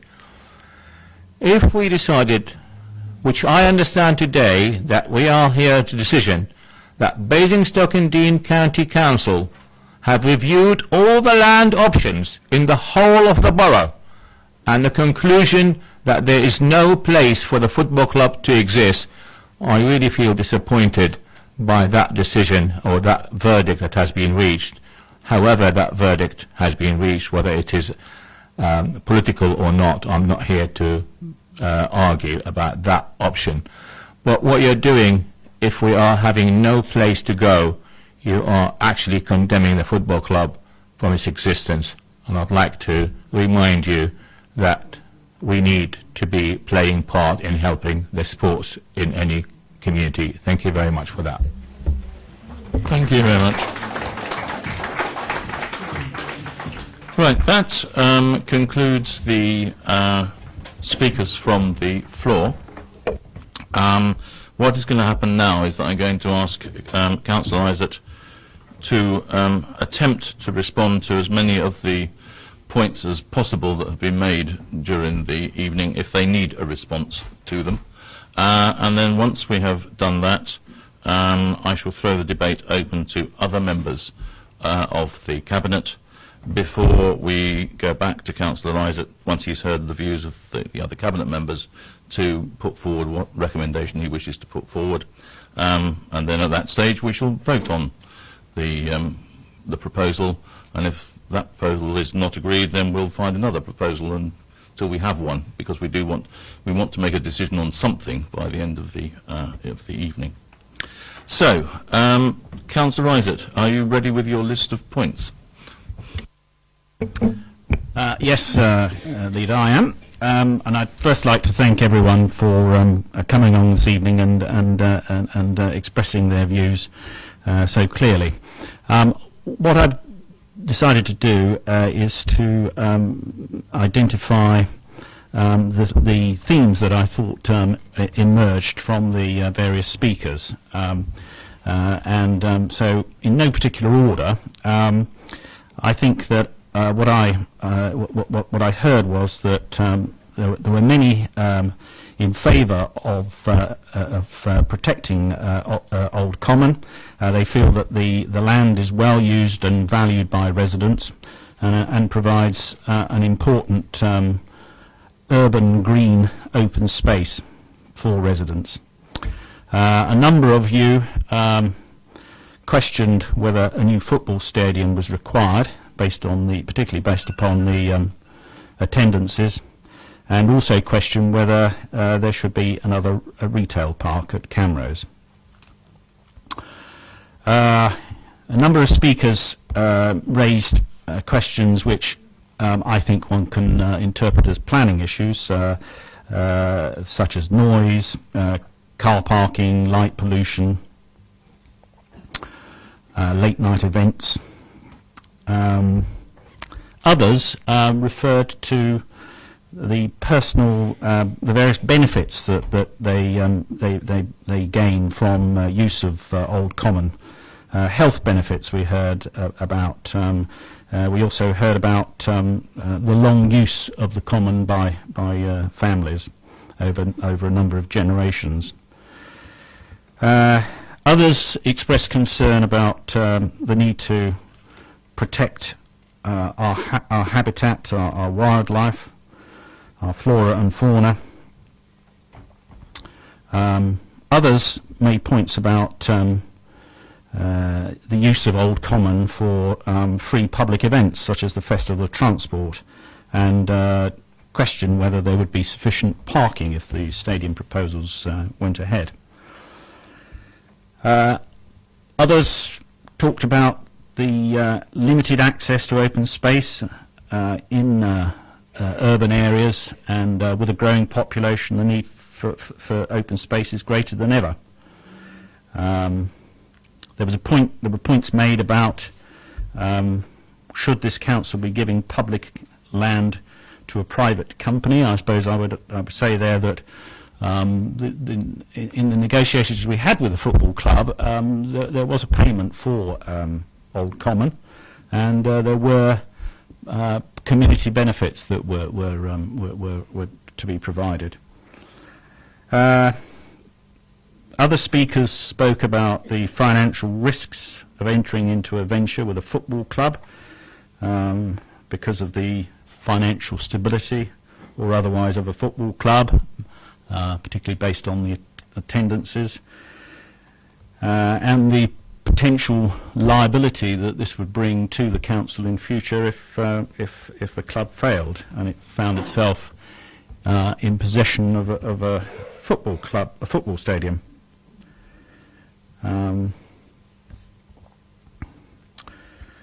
We also heard that this council should regard itself as a public custodian of Old Common.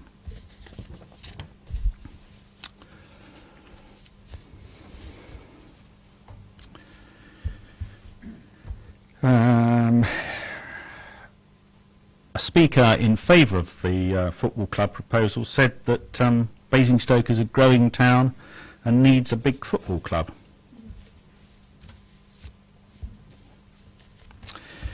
On behalf of the football club, we heard from Mr. McPhail of the history of the site identification and the negotiations, and that the terms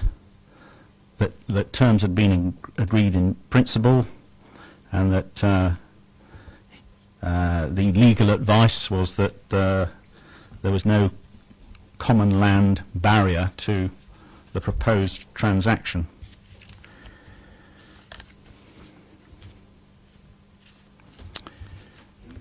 From David Knight on behalf of the football club,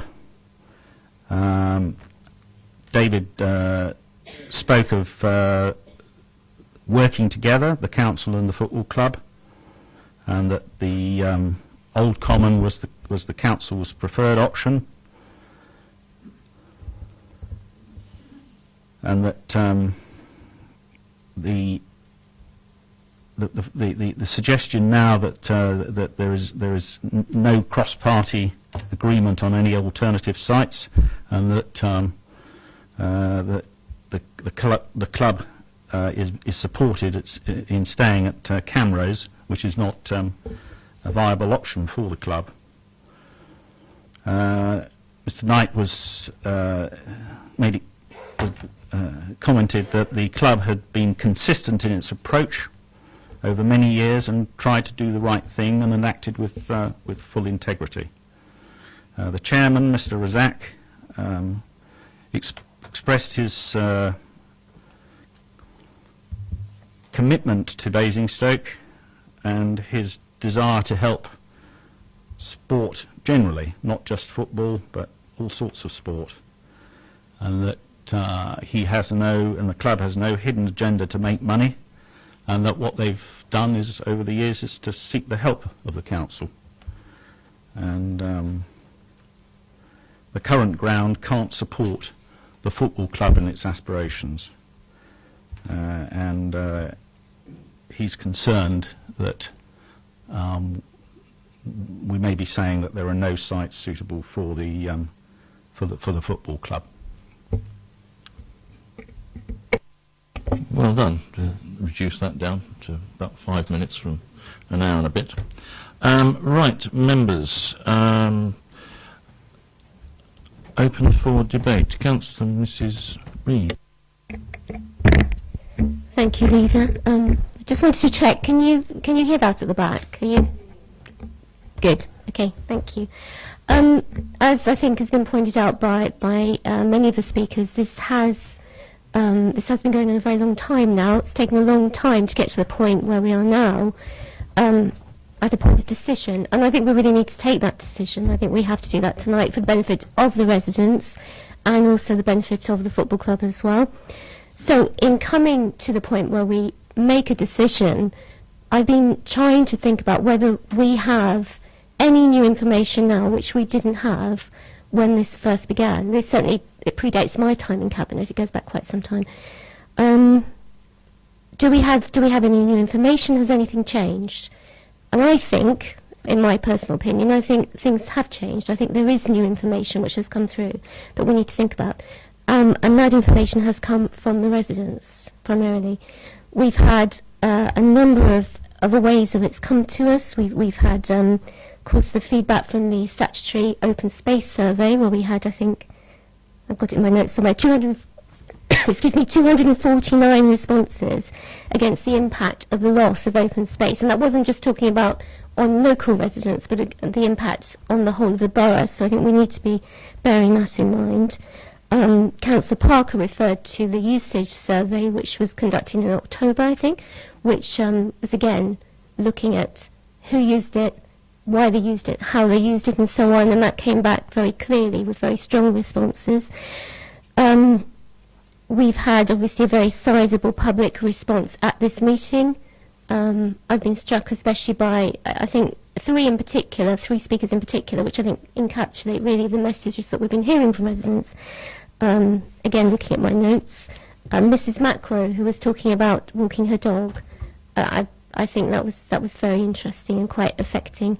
Mr. Bone from the Thornycroft Society, which of course illustrating the additional uses of the area of the field. And then also Mrs. Greenland-Jones, who was talking about the impact on the wildlife corridor. Now, I think we have additional measures, therefore, in terms of the reaction of the public, the usage of the space, that I think we need to take into consideration when we're making our decision, and the very strong reaction from residents, which has been collated very ably by the local members, by Councillors Parker and James, who've made sure that Cabinet have seen these responses as we've come up to this decision. And I have to say, with the very greatest of respect to the football club, I haven't personally seen anywhere near the response that we've had from residents in coming to this decision. So I find that something to think about, I think. Thank you, Councillor Mrs. Reid. Councillor Tate. Thank you, Chair. It's clearly a difficult decision, and it's certainly one I agree with Councillor Reid that a decision has to be made, and that this type of this decision cannot keep being put back into a future. It's not fair on the football club, and it's not fair actually to the residents overall to keep this going on. Certainly it's clear that there is a significant public concern about the use of the land and the plan for the football club, but I think we also have to look at what this decision is, and it is to me fairly classic about the use of land and space in what is increasingly urbanised southeast of England. Now, football is an aspirational game, there's no question of that, and it's sometimes I think a little easy to over-egg the pudding, which says, you know, a club would be looking for league or premiership status within X amount of years. You know, everybody should have a dream, and football is about aspiration and dreams, and it is supported by many, many people, regardless about the small number that may or may not be the core support of Basingstoke Town.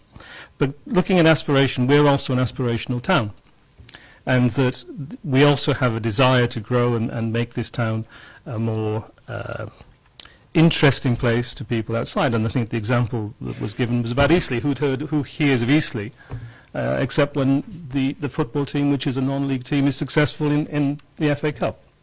Now, I don't think that for one moment that we're looking at today's decision being, oh, we're building a club which is going to be in the league in X, Y, Z. It may be, but I think reality is aspirations are somewhat smaller, and that's where I find some of the issues that are brought forward by the football club interesting, because they do create something for the town as well. It's a stadium. Yes, there is multi-purpose pitches which will be used by the community. There will be community space around the development. So it's trying to offer in its planning something for everybody within the community at a time when we're trying also to develop and make this town more attractive. And clearly the existing stadium that we have, whether that's Camrose or Downgrange, they're not good stadia. At the end of the day, they are old, they have little appeal, and whether they are one reason or not why players may or may not want to come to this town to play, or whether they are not acceptable to potential fans, you know, these are all reasons. But fundamentally, we have to agree they're old and perhaps past their time.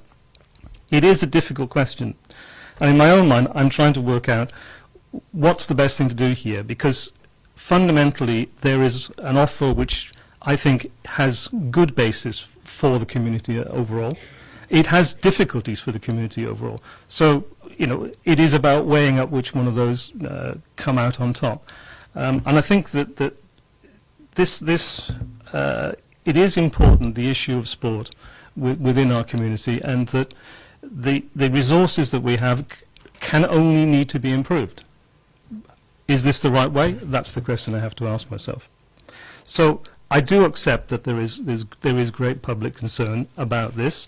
I do accept that it's been far too long in making a decision, and actually I do accept that also we've been looking around for land to try and make this happen, and if this is the only site that's available, that's the decision we have to make, and that's the decision we have to make tonight. So I think that I would commend a lot of work that the Town Football Club has done. We have to decide that. Does it make the balance right? And I hope that we can come to a conclusion. No one's going to be happy. Not everybody in this room is going to be happy at the end of that decision. And at the end of the day, you can only be assured that it's being made in an honest way by everybody around this table. Thank you, Jim. Thank you. Councillor Fell, do you want to add something? Well, I've listened to the representations made by the residents that Old Common is a valuable piece of open land. The whole process over the last few years has shown that sometimes it's hard to evaluate the importance of open space to the residents who live next to it. We are fortunately, as has been said, not before a planning committee, where of course sadly the value placed upon green open space is given little weight against the inexorable demand for new housing. I say fortunately because we are able to give weight to the importance of open space when considering whether this outweighs the need to upgrade Basingstoke's football club. I do hope that all concerned in this process will have learned, if indeed they feel they needed to learn, that our countryside in and around our borough is precious, and we should only build upon it, whether for leisure use or for commercial use or for housing, when there are no other alternatives. And it is clear to me that at the current moment the football club has got a home, so there is an alternative to Old Common, namely the status quo. Having heard the representations, I am prepared to change my mind.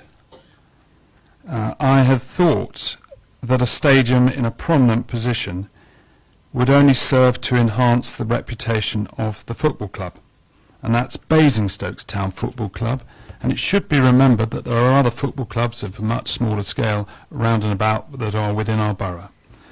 But I thought that it would serve to enhance their reputation, and I have to say I remain of the view that that was a correct thought to have and a correct view to hold when previously making decisions, because I remain very supportive of the benefits that a thriving and expanding football club can bring to Basingstoke, and in particular bring to young people within Basingstoke. And I speak with some knowledge as having in the past been a youth football manager for 5.5 years. Not of Basingstoke, I hasten to add. But those who perhaps, for whatever and understandable reasons, have been slightly sceptical because, of course, they're closest to this valuable piece of open land, perhaps with a bit of distance and time, perhaps will appreciate that football plays a very important part in assisting many young people in gaining social skills as well as sporting skills and leading healthy lifestyles and taking command of their futures and making friends, all of which are important. And in an increasingly urbanised society where people are using the internet more and more and not forming proper relationships, football plays a very important part, and I hope that will form something that we will all consider when we make our decision. But saying all that, when a full evaluation is done as best we can of the loss of this green open space, which is of significant amenity value, and that's been brought home to us over the last few weeks in ways that none of us could have anticipated when this process started, as we all came to it open-minded and not appreciating the fuller picture. And that open space, with its height and its connections to other open space, is very important. And when one considers that and compares that to the need for a new site for the football club, I have, having listened to everything that's said, come to the conclusion, and I would urge other members of Cabinet to have considered this, that perhaps option C is the right option, that we bring a halt to the consideration of the Old Common as a possible site for the football club.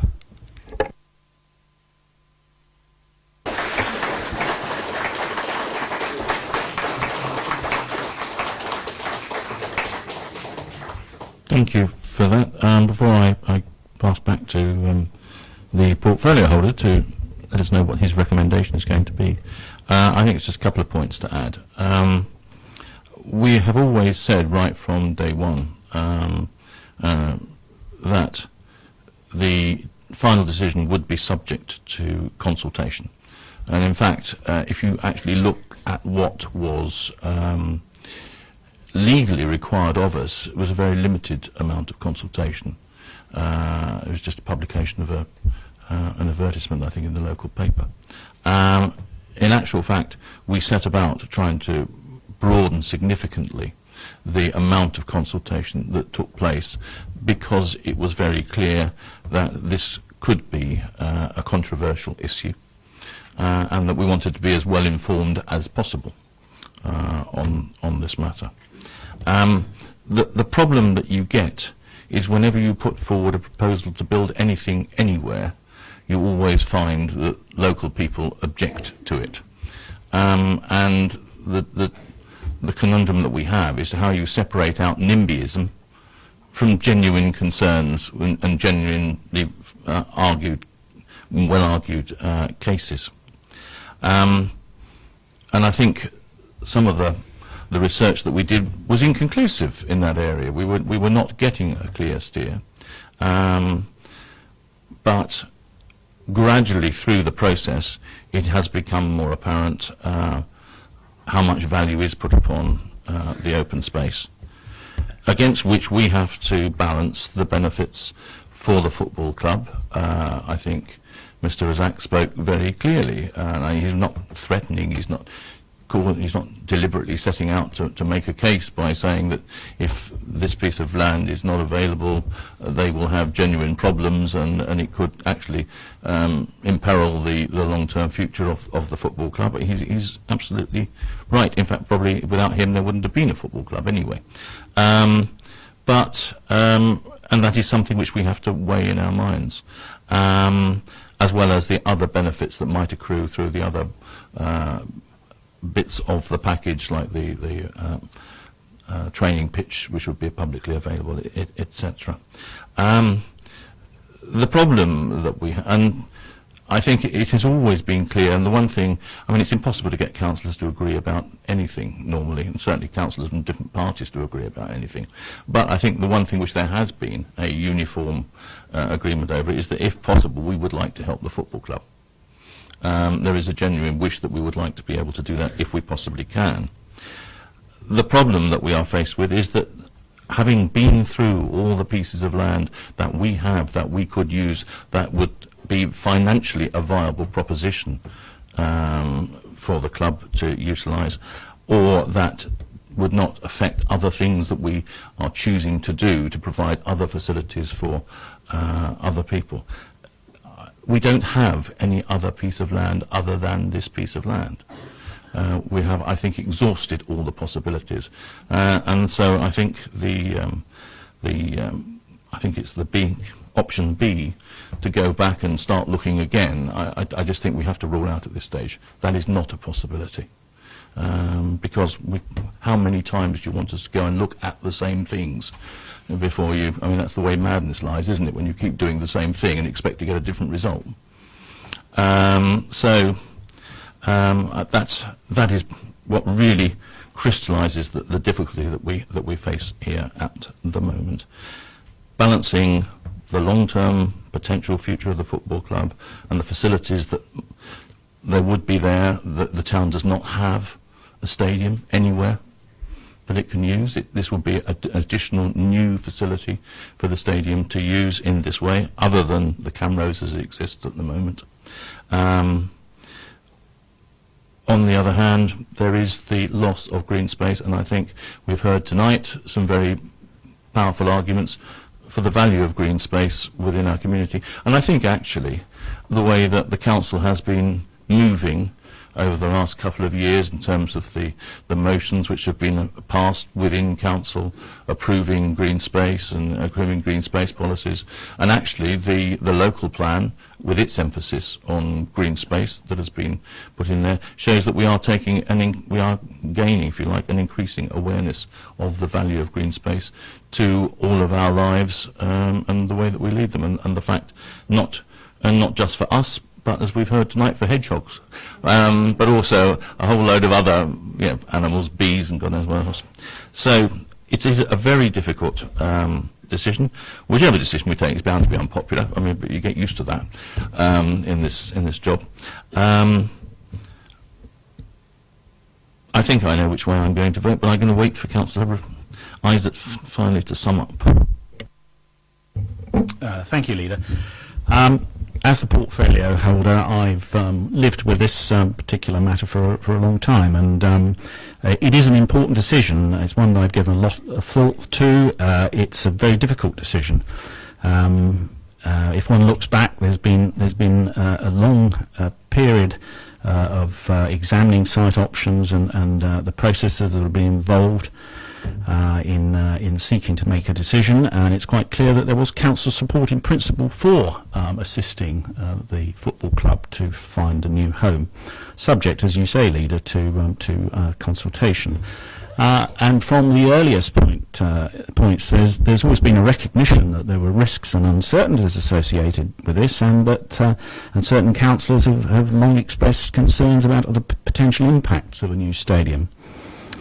As Councillor Tate has commented, there are a number of clear and tangible benefits that were potentially available for us as a community from delivering a new football stadium on the council's land, including a new stadium for the football club to help the club and to secure its future as our football club in Basingstoke.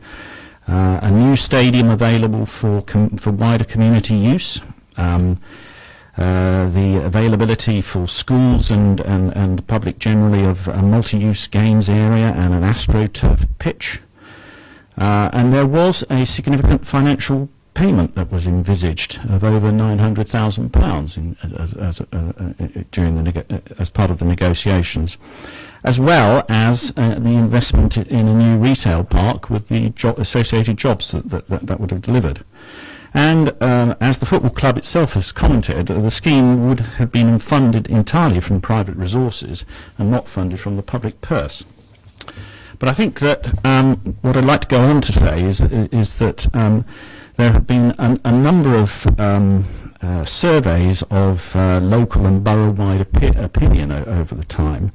Not least, in 2012, the independent public engagement that the football club itself commissioned. Sorry, could you stop kicking the table as well? Am I? Oh. Yeah. Sorry. There seems to be a new disease creeping in. Ah, right. Okay. So, in addition to the independent public engagement work of the football club in 2012, we had a statistically valid survey of the whole borough conducted by this council in 2014, as well as top-up surveys in Eastrop and South Ham. There was, in September 2014, a statutory public open space disposal notice, and as Councillor Reid has commented, there were 249 responses against the proposal to dispose of the open space. I received, as the portfolio holder, a petition of over 500 signatures against the proposals. And officers in a snapshot survey in October of 2015 looked at actual use of the old common over a 10-day period, and found that there were 954 users over that 40-hour week, over that 40-hour period, including walkers, dog walkers, joggers, cyclists, and even a couple of skateboarders. I think one of the key things that's influencing me is, and this is something that Councillor Reid has mentioned, is a recognition of how much residents value green open space in our town centre, and also are concerned about protecting, safeguarding habitats. It's quite clear that Old Common is well used. And I also, picking up on what Councillor Sanders has said, has sensed that there has been a shift over this time in the thinking of fellow councillors who are increasingly wishing to protect our green open spaces, and we saw evidence of that in the full council motion that was passed very clearly in March 2013.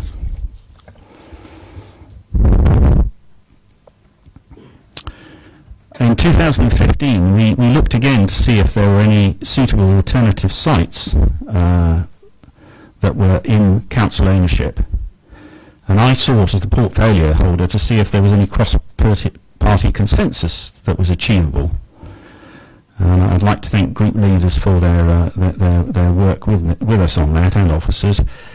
I think we all wanted to help the club, but as you've heard and you've seen in the report, of the 22 options that officers looked at, 3 thought were potentially suitable, but because of various impacts on local residents, etc., there was no all-party support for the options. So, other than the view that the club should remain on the Camrose site. I think that we do need to take account of the public's legitimate expectation that we will take notice of the statutory notice of disposal of the public open space, which was comprehensively against the disposal of the open space. I'm clear that over many years, Old Common is a valued, well-used area of open space for recreation in a built-up urban area. And I think if we were talking about building on it a new hospital or a new school or even much needed housing, one might come to a different conclusion. But I think that taking account of the use which is made of Old Common, then I have to come down to the view that we should draw a line on things and advise the club that there is no available or appropriate land in the council's ownership for relocation of the stadium. I would like to say that I think that the club has throughout this period acted with complete integrity, and I'm very disappointed that one has to reach this that one has to reach this decision. But that's the job that we're given in this role. It's a difficult decision, but one has to make a decision on priorities, and that's where I'm recommending we should go as a cabinet.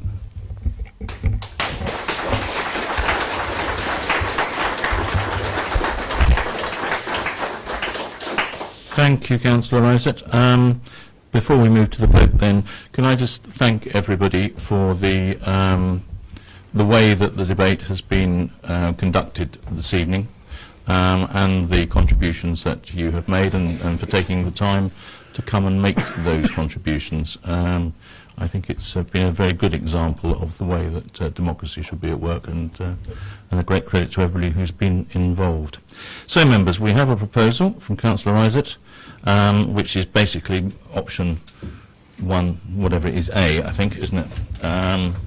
C, sorry. Get that right. Well, it's I'm not going to flick through the papers, but anyway, it was very clear that we advised the club that there is no land within our ownership that's available for relocation of the stadium, and that therefore, and we have considered all other sites, and therefore there is no further consideration to be given to the Old Common site as a potential site as well. So how would you wish to vote? In favour? In favour? And you're obviously in favour because you proposed it. In which case, that is the Cabinet's decision, and for what it's worth, as Len Goodman would say, I would have voted the same way had I had to. So,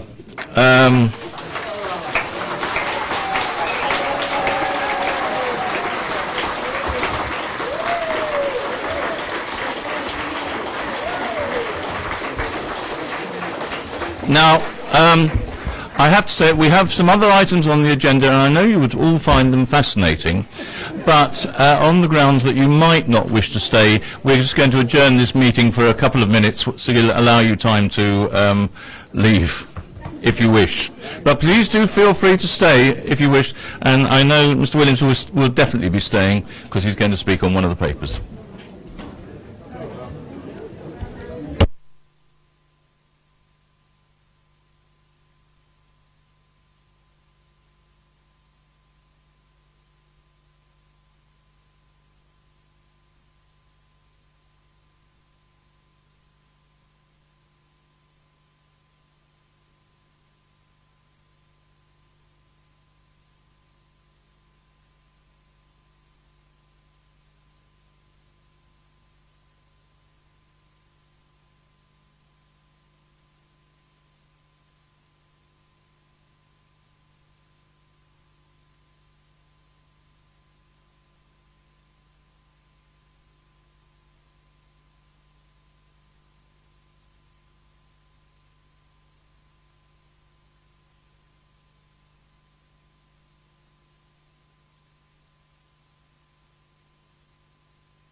Right, we're going to start again, I feel. That's all right. John will be coming back in a second. I hope. Is he got... Yes.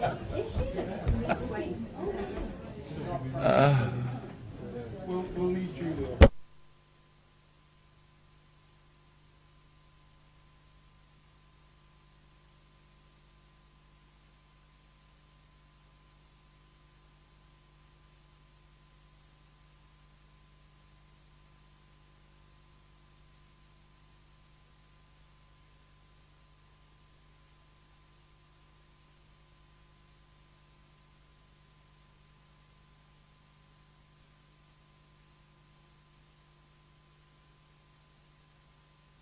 Right, I am going to start now because Councillor Isaac can rejoin us in a second. So, and we'll move on to item 7, which is the council plan, which is me to introduce. Members, this is just to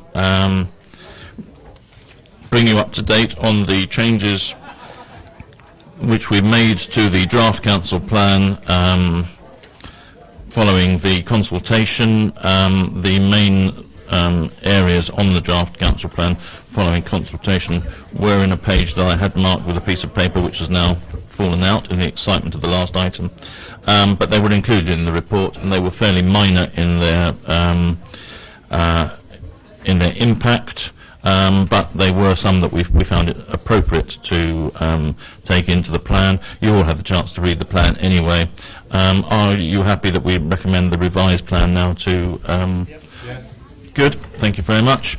Then, in similar vein, here comes another old friend, the proposals for the policy and budget framework. Councillor Isaac, do you want to, is there anything you wish us to note on that?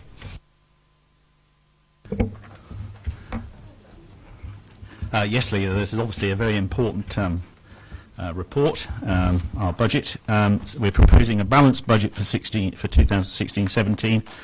And putting in place measures for balancing our budgets across the medium-term financial strategy period 2020 and bridging the £7 to £8 million structural deficit we face.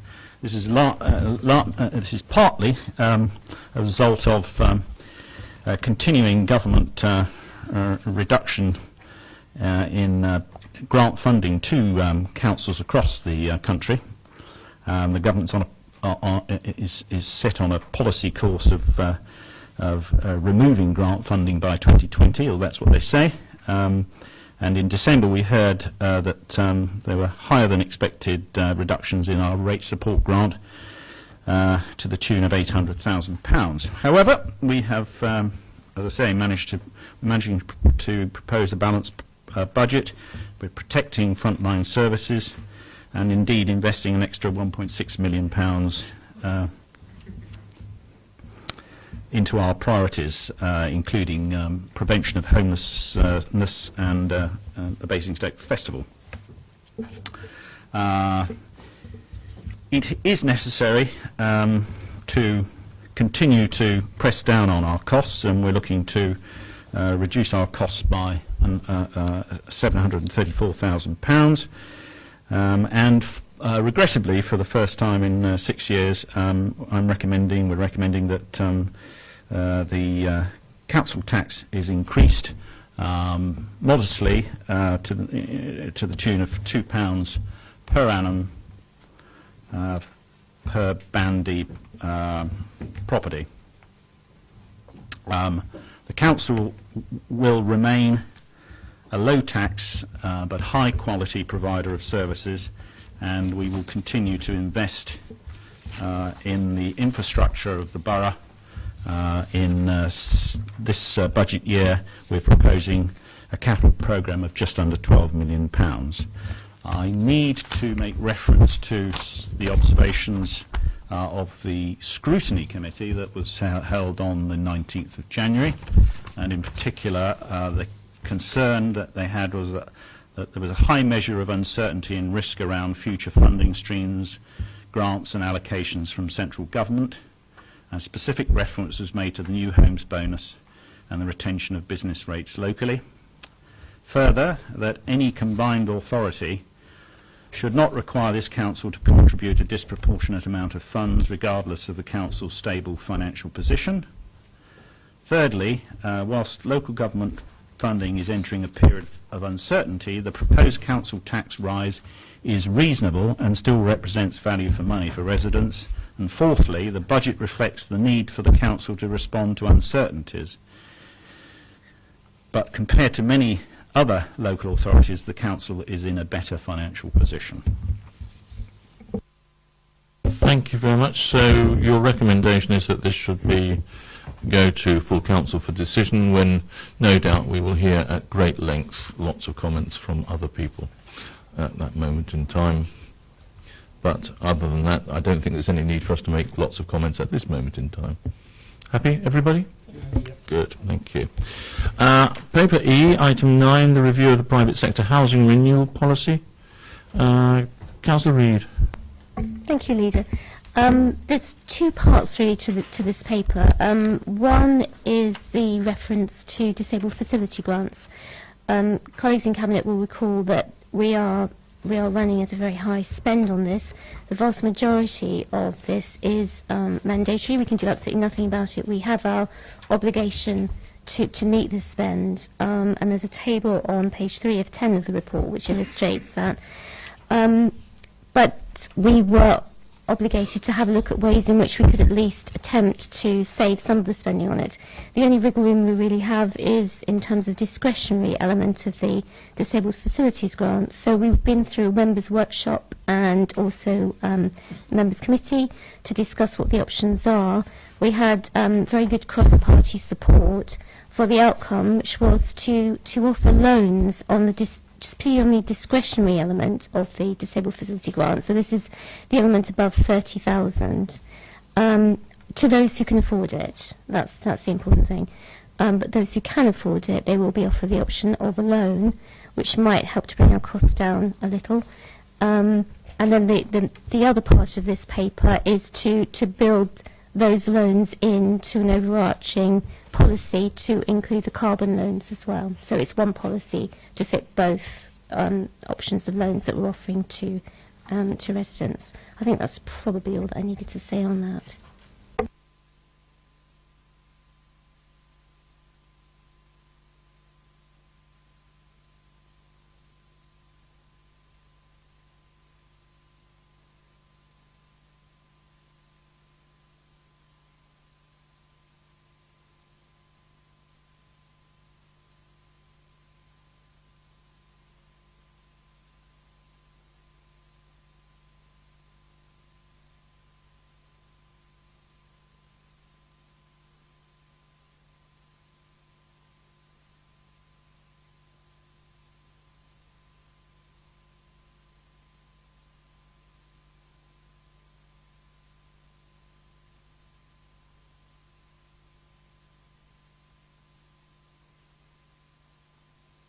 Did I not have my? See, it's getting late, and somebody should have told me that before I waffled on for 10 minutes. But anyway. Only for a moment.